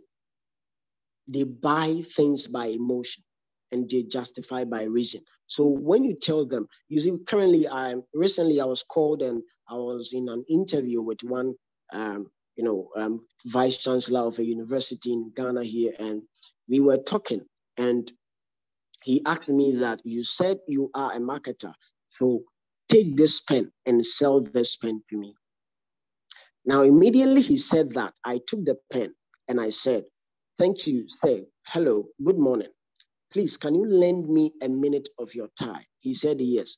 And I said, hey, how would you feel if you are using a pen and to sign a very big contract for the university, and as you are about to sign the signature as the VC, suddenly you realize that the pen, the ink is flowing, badly, to the point that you are not getting the right and the smooth, pen lead to write. He said that I'll feel bad. Immediately he said that, I said, how would you feel? Imagine you are to sign a check that is going to bring the company of the university a big deal. And after signing it, you realize that the ink from the pen just splashed on the check. How would you feel? He said, I'll feel bad. And I said, this pen that I am introducing to you, this is the same pen that the chancellor of, and I mentioned one university in abroad, the chancellor in, let's say, University of Texas uses. This pen is very fluent. This pen will help you. It's smooth. It is Sir, someone was writing on the screen. Can you come We're again? attending to that, and I am trying to just blocking out other participants from writing on the screen. So, all right, you should have the presentation back up shortly. All right. So I just told him that, and immediately he said, I'm convinced, because I was able to touch his emotions. I was able to ask him questions that could make him feel something. That is what I'm talking about. Be curious, ask questions, learn, learn, learn, learn. Now, there is a saying by one great man. He said the literacy of the 21st century is not people who can read and write, but who can read, who can learn, and relearn. Ladies and gentlemen, everybody present here has the capacity to learn, unlearn, and relearn. Be curious by reading, be curious by looking through journals and a lot of things. There are a lot of things going through social media. Just be willing and ready, be open-minded. And I believe that you are going to find a solution. The next thing is that, who are the targets? Consider the people. What are their demographics? What is their age range? What is their income level? Consider all those things about the target market that you are going to look at. And finally, how much? The how much is also important. How much are you going to sell that idea? How much are you going to sell that solution to the people? And how willing are they to contribute, to exchange that particular amount for that solution? Next slide.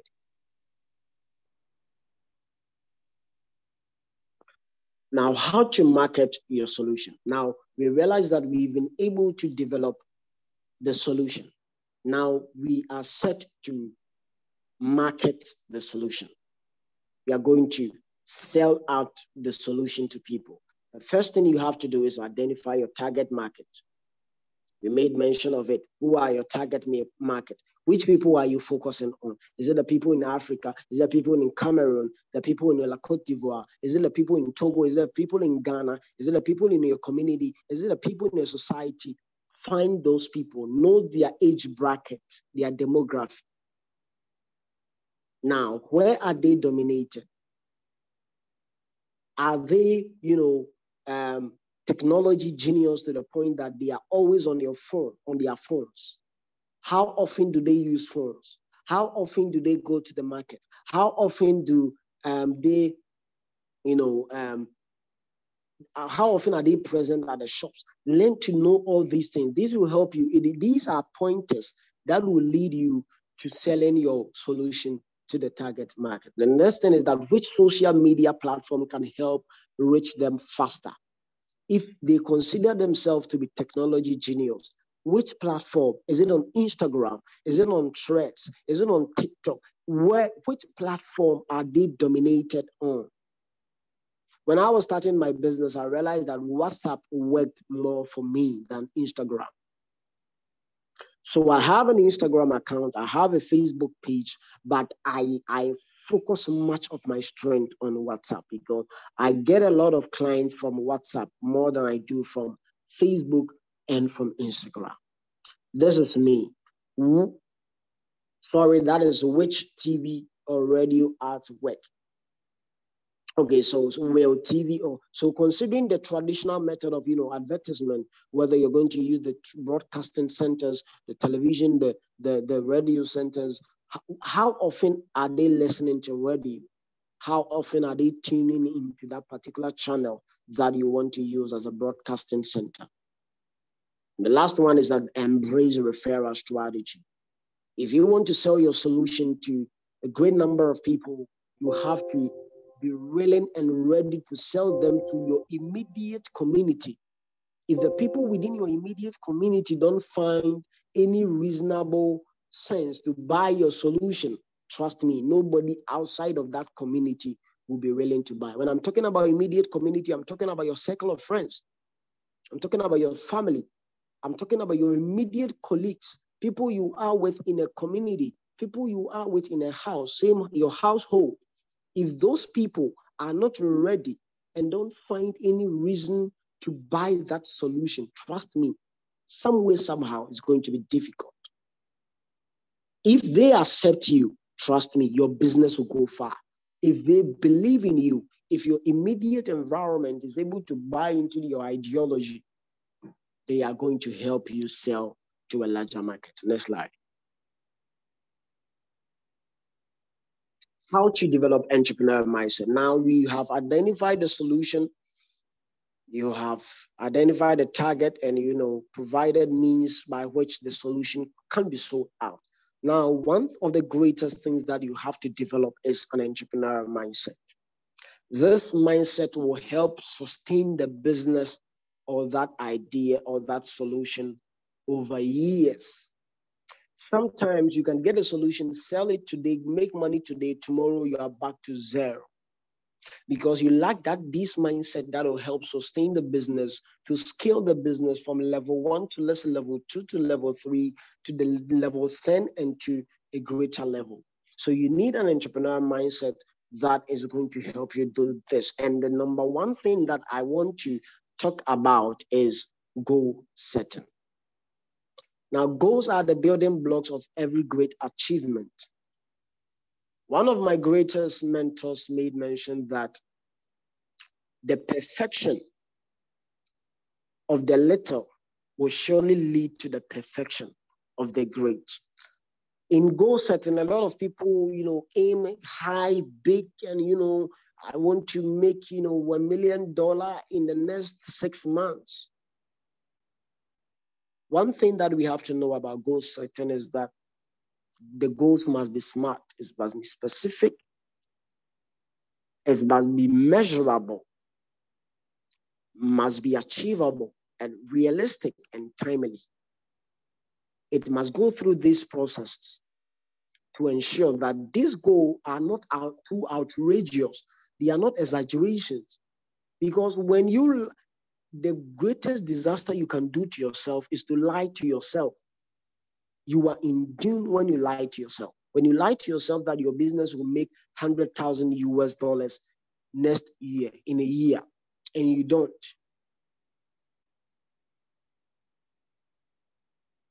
You have lied to yourself. Why don't you take the goal, whether in short term, mid-term, in long term, so that you consider doing little by little? There is a saying that little drops of water makes a mighty ocean.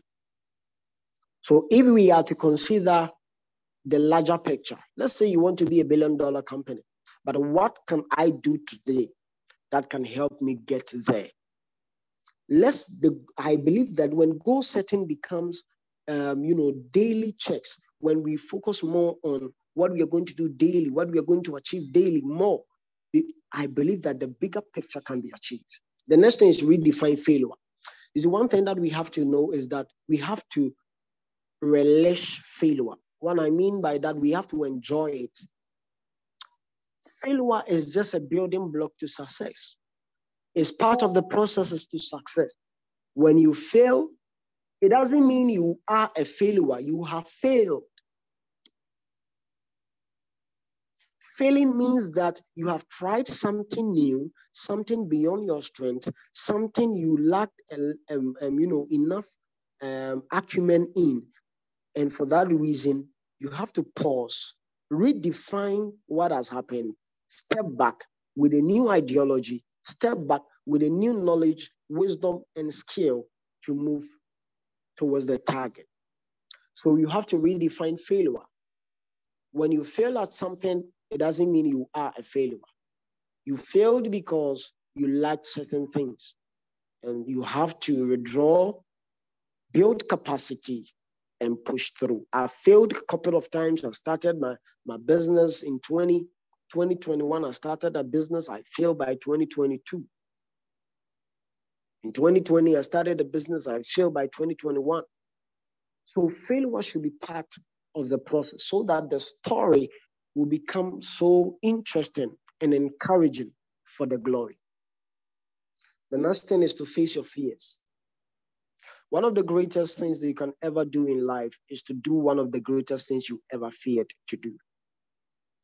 The greatest achievement you can ever have is to do the thing that you feared most.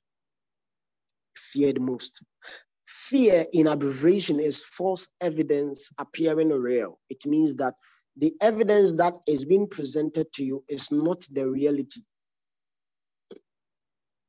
So face your fears. You will fail, but keep on. Fail forward. My brother Stephen said, fail forward, fail forward. And the next thing is that be curious and love to make mistakes. In this field of entrepreneurship, mistakes are inevitable. You will make them, but embrace it. Love it and enjoy it. It's a process. Even Dangote still makes mistakes. Even Elon Musk, they do make mistakes. These great people, they do make mistakes. So your mistakes doesn't mean that your mistakes shouldn't cripple you down. Your mistakes should help you accelerate and move to the next level. The next thing is take responsibility. Nobody is responsible for your current situation. You are responsible for your current situation. Whatever you are going through, whatever you are facing now, you are responsible. Don't give any authority to any demon, any devil, anything. Something is, happening for my family. It is best to accept responsibility. When you accept responsibility, it means that you are the captain of your destiny, the captain of your ship. You are driving it yourself. If you fail, I did it. If the thing didn't go well, it is because of me. It is because of a certain knowledge I lacked. It is because of certain wisdom that I needed to grasp, but I failed. So take responsibility. Next slide. I'll be finishing very soon and I will welcome your questions. Now, business model canvas. After we've identified a problem, stated that the solution, we're going to sell the solution, we build a tough entrepreneur mindset. What we have to do is that we need a business model canvas. Something like a structure, a picture of what our business is like. So we are going to outline what are the key activities that we are going to do. What are the resources that are needed? What value proposition are we bringing on board? What value are you selling to people? State it explicitly. Better in a writing form. Because there is a saying that a short pencil is better than a long memory. A short pencil is better than a long memory. So you will have to state and write them down. Next slide. I'm a very practical teacher. I find it difficult about I'm more of an entrepreneur, motivator, something of that sort. So business plans, I know of it, but I didn't capture business plans, but all these things are essential. Business plan, your revenue model and all that, they are all essential. But I came here to stir up something in you, that there is a greater gift within you that can help solve the problems of your society. And it is about time you stood up, rethink, reimagine, take responsibility, and go look out for solutions to those problems. The next slide.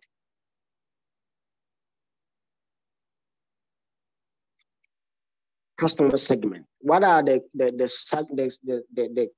segments of customers that you are going to deal with? Are you going to focus on young people, their demographics? Are you going to look at, let's say, people within the age of 0 to 10? Which people are you going? What segment are you going into? So if you are dealing in diapers and all that, you realize that maybe the production of diapers in the community or in the society or in the country is very minimal. For that reason, if you identify a way to produce a diaper, the diapers in a way that is sustainable, in a way that is healthy, and you're going to bring it out on board, your target segment should be children, because it's only grown-ups who normally take diapers, and the big ones. But the adults, it's hard for an adult to take it to put on a diaper. So you got to look at the segment that you're going to look at. What channels of distribution? What are the channels? What are the flow? Are you going to deal directly with a retail? Are you going to deal directly with a wholesale? What is the channel? Is it going to move from a wholesale to you, then you being the retailer, or is it going to be wholesale, distributor, retailer? What channel are you going to look at? The last thing is the revenue stream. Where are you going to get money from? The journey of entrepreneurship is not an easy journey. If anyone ever told you that entrepreneurship is easy, and for that reason, if you are looking for work and you don't find, we just enter into entrepreneurship, trust me, it's not easy. I saw a post and this week, and it marveled me. He said the money that we use to look out for money sometimes is bigger than the money that we are looking for. And I chuckled, I laughed. And it is sometimes real. For instance, I'm a forex trader. Sometimes you realize that you don't have capital to trade. Imagine you have, let's say, $5,000 to trade in a forex market. You'll be able to catch a lot of fish, especially when you are trading with higher lot sizes. But you have nothing, you have $50. $50 trading on a one lot size. Forgive me, a lot of us might not understand. But trading on one lot size, you blow your account in 3 seconds. All right. So, let's identify the revenue streams. Where are we getting money from? Are we going to do pitch presentation, to get on a grant or something? Are we going to solicit for investors? Where are we going to get the revenues? That is a revenue stream. Next slide.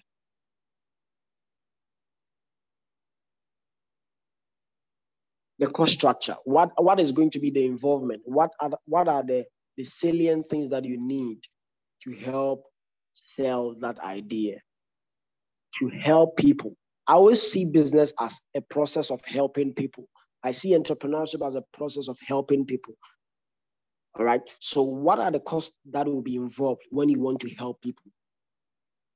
You want to help them bring solutions to their problems. What are the costs that will be involved? And the last thing is customer relationship. One of the greatest assets of every business is a customer. All right. So the customer, the relationship must be maintained, sustained. Maybe talking about existing customer, new customer, find ways to retain them, especially by providing them bonuses, referral strategy, when you refer one person, you get one thing free, like some strategies that can help you build a good relationship with the customers, because these are the assets of the company. I believe that I've talked a lot. I'll pause here if there are questions. Then I continue with my last thing that I want to talk about. I came here as an entrepreneur with a decade of experience. I came to motivate a good number of us present here that if we set our minds on anything, just to do it, it is possible. So I am ready for questions, if you have any, so that I can.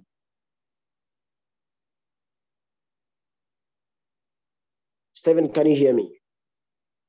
I can hear you clearly. And we are all open to the questions and reactions which are coming in. Yeah.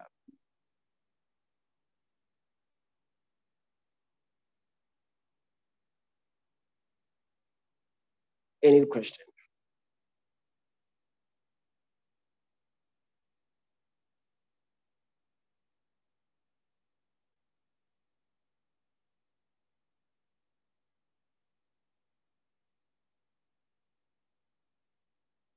Wow, about 13 people joined. Nobody has a question.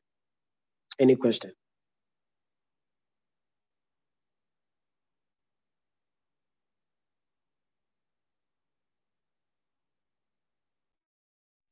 Any question? Ready to answer. In the chat box, somebody says the lesson well understood, so they just assimilated it well enough. Wow, wow. That is great. You see, I want to encourage us. We are the solution to our own problems. We have it within us. We can do everything we set our minds to do. The mind is the greatest asset of every person. If we are to harness the power of the mind, use it very well, it's going to help us. One thing I believe that is that we are all creators, we are all innovators, we are all inventors. The power lies in our mind. It is up to us to tap into that power that is within us to make a change. I believe African can be better. I see change. I believe in possibilities. I don't believe nothing. I don't believe anything that is called impossible. Impossible is not in my dictionary. Impossible is not found in my mind. I believe that anything the mind can set on can be achieved. So leaders, change makers. Hello? Is there a question? Question in the chat box from Mr. Kooni. And he says, I am really immersed in the knowledge of solving and offering solutions and building a business around it. This gives a different view of business and entrepreneurship. Thank you very much, Mr. Johnny. So it's more of a reaction. It's a blessing. It's a blessing. Thank you, Akoni. It's a pleasure. So if there are no other thing, I would like to conclude, and I'll be off the screens. I have to catch up with another thing. All right. So somebody's asking, question. What is my view? Yeah. My view on partnership in Africa. You see, one thing that I believe in partnership is that it is best for a team. Okay, to me, that is to me. You see, when you are a sole ideator and you are doing something, you have a vision. You struggle, you find difficulties. But I believe that when two good heads come together, it is better than one. When two good heads come together, it is entirely better than one. I believe partnership in Africa should be strengthened. A lot of Africans want to do business ideally by myself so that my name will be known that I am this one who did this, and trust me, the whites are not doing it like that. It'll marvel you that a majority of the big tech companies are co-founded because you don't have the knowledge, you don't have the skill, the expertise, all at a go. You need to partner with somebody. But one thing that I believe is that at the beginning of every business, there should be clarity. I believe that there should be clarity between the two partners. I encourage you to embrace partnership in Africa. Partnership is good because two good heads are better than one. Two good heads are better than one. But when you are doing partnership businesses, I encourage that you make your terms known. Make your terms known. Make your terms known. So let's say we are in partner, all right? Let's partner. Let's say Stephen and I will partner. We start CIP, all right? So what is in for me? What is in for you? All right. So Stephen, we are going to take, because you brought the idea and everything, you take 70%, and I'll be 30% holder of this business. Or you can say you take 50, I'll take 30, and we will sell out 20% to investors. There should be clarity at the beginning of the business so that it don't create confusion and contention when the business starts blowing up.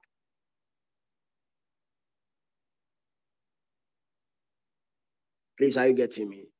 Let me know if I've answered your question. So partnership is good, but in Africa, majority don't like it. But we, the change makers present on the CIP program, we are going to make it a possibility. We believe that 2 good hairs are better than 1. We are going to make it a point to collaborate. Collaboration, that is the word. Collaboration.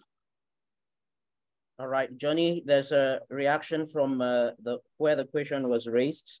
I asked the question because I started a joint business with some friends, but the business failed. And from that experience, I feel like never to venture into business with anyone.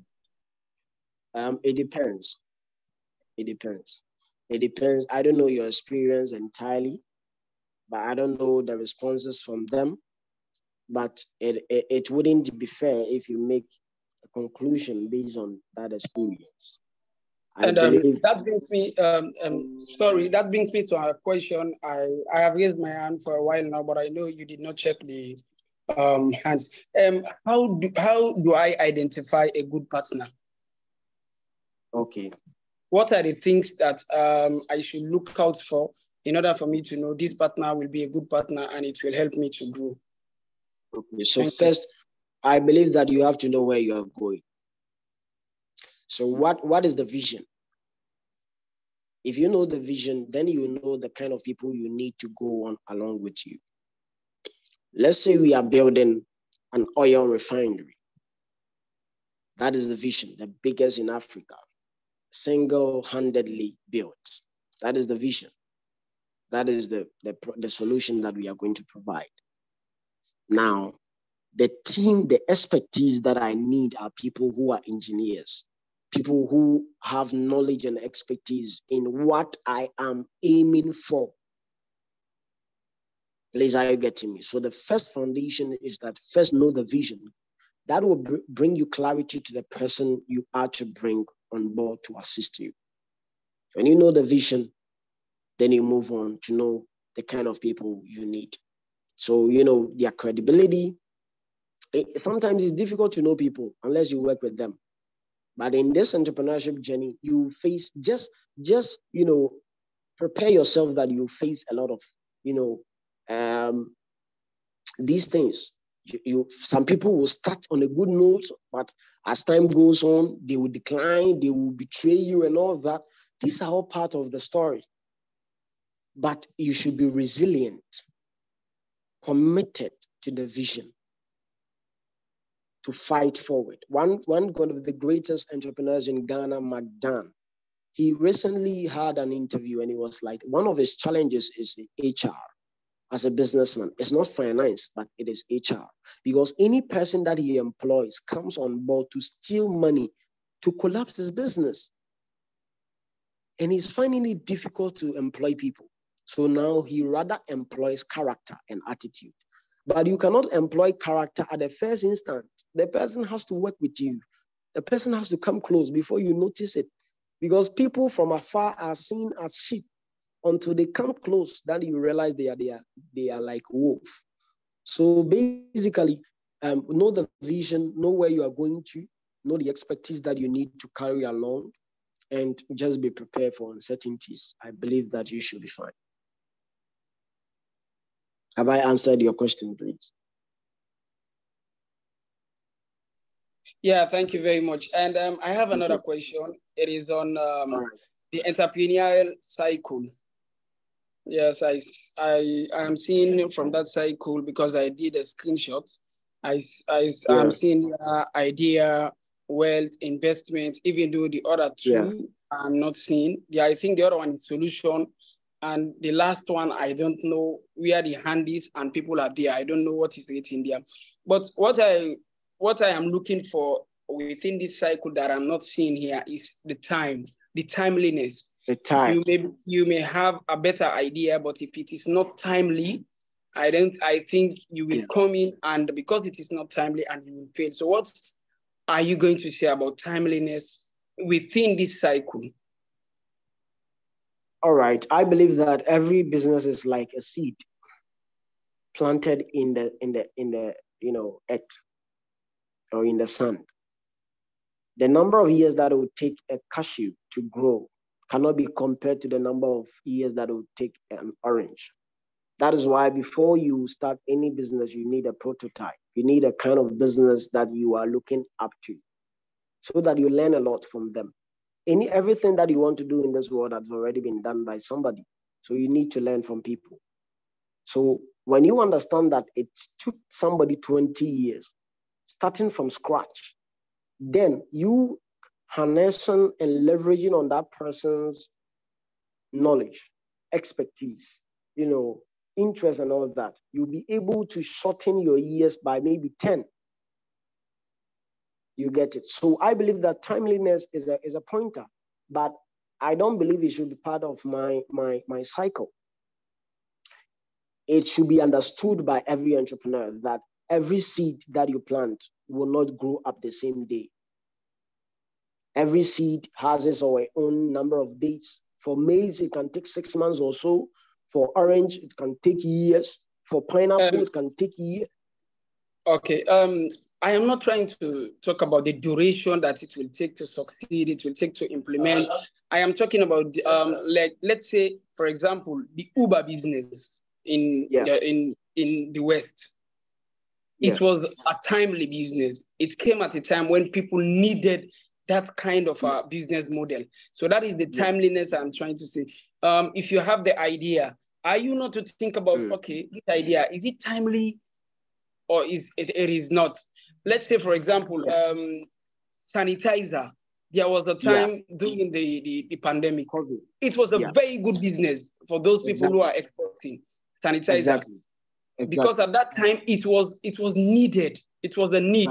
It was a must for people. So don't you think timeliness should come within that cycle?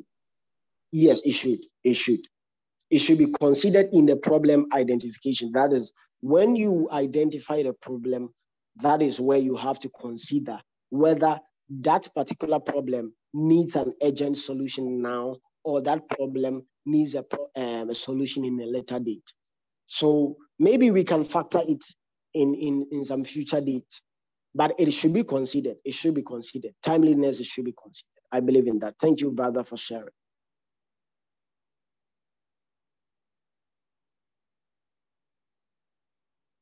Hello? Okay, I think we have several few reactions there. Yeah. From Bernadette, who says, what's the reason why someone would start a business with a lot of enthusiasm and falls sometime later? I think that when you don't have passion for the business, you will lose enthusiasm and you won't do it again. In a sense, that is why I said that money shouldn't be the drive. Money shouldn't be the drive. You should be passionate about what you're doing. I believe that my brother Stephen, sharing knowledge is a passionate something that he loves. So when the time is coming, I'm to see Stephen doing an online, selling an online course or something, I wouldn't be surprised because I know that my brother Stephen Kubik loves knowledge and wisdom, and he has processed them into a course and he's selling it.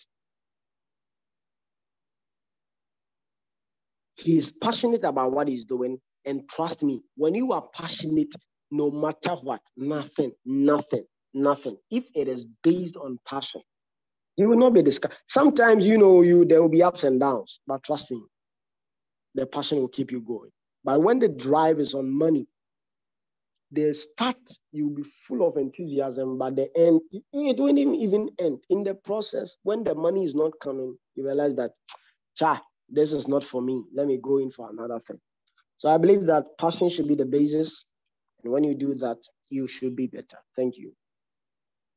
Have I answered your question, please, Bernadette?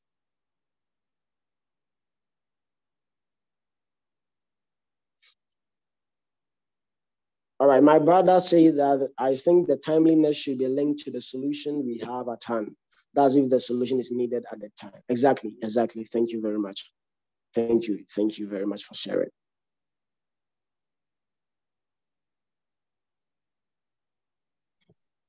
Is it possible for you to share your how should I call it, your presentation with us?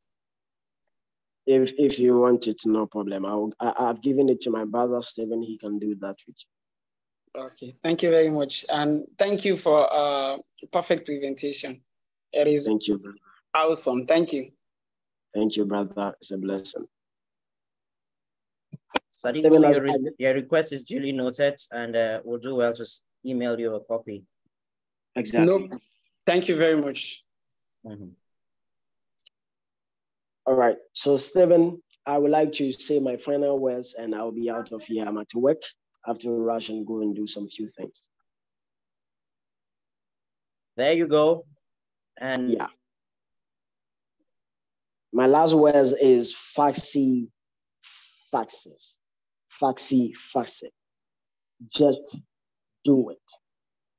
Just do it. Tomorrow isn't promising. Ladies and gentlemen, I want you to know that if you have something at heart to do, if you have something that you have been thinking, pondering about for over a long period of time, the right time is today.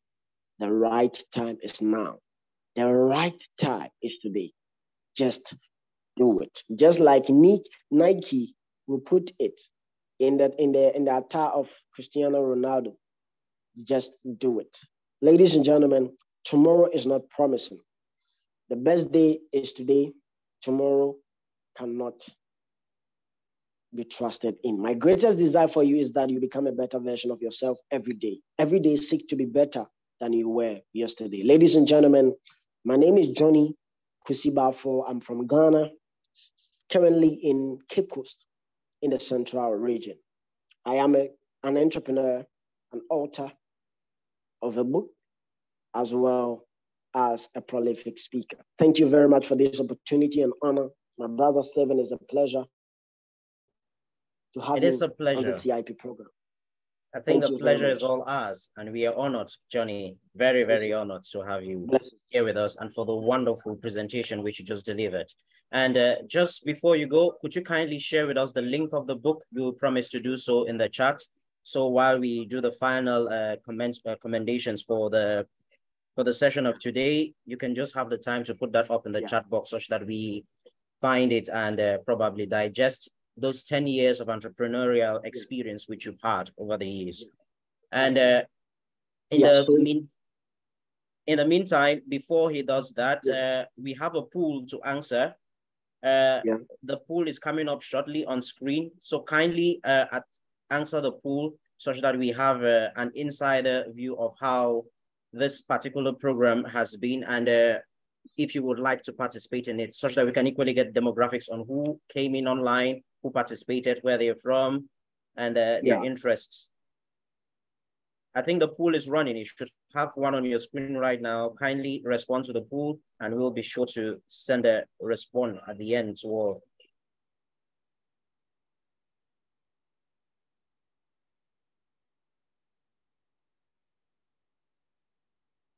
Thank you, Johnny, for sending the link. I think the link is in the chat box. Kindly copy that afterwards, and be sure to follow the link to be able to get the book for him too as well. I can't see the pool. I don't know. Look at the top right, the top left corner of your screen. There should be a notice there for a pool. It's still running. Okay. You've seen it, right? Yeah, a pool in progress. Yeah, sure.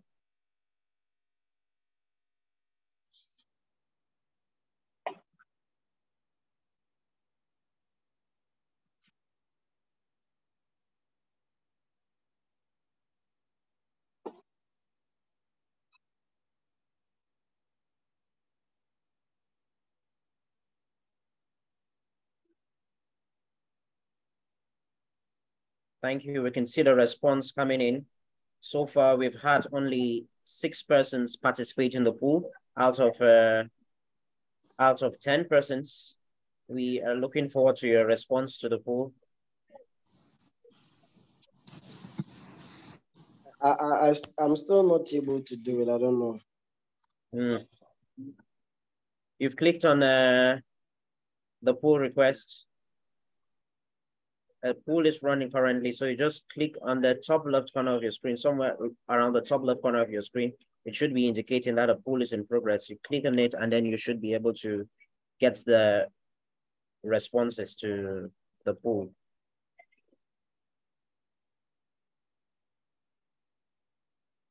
Thank you for those of you who have participated in the poll. It's a pleasure. Thank you very much.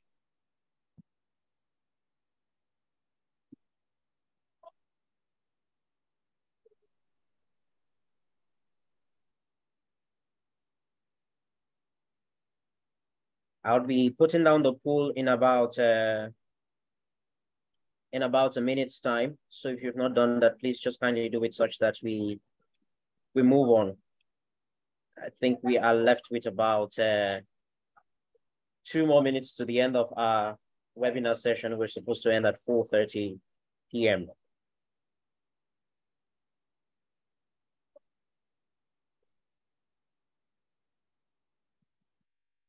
Thank you for those who have submitted the poll. And I am ending the poll in less than 5 seconds.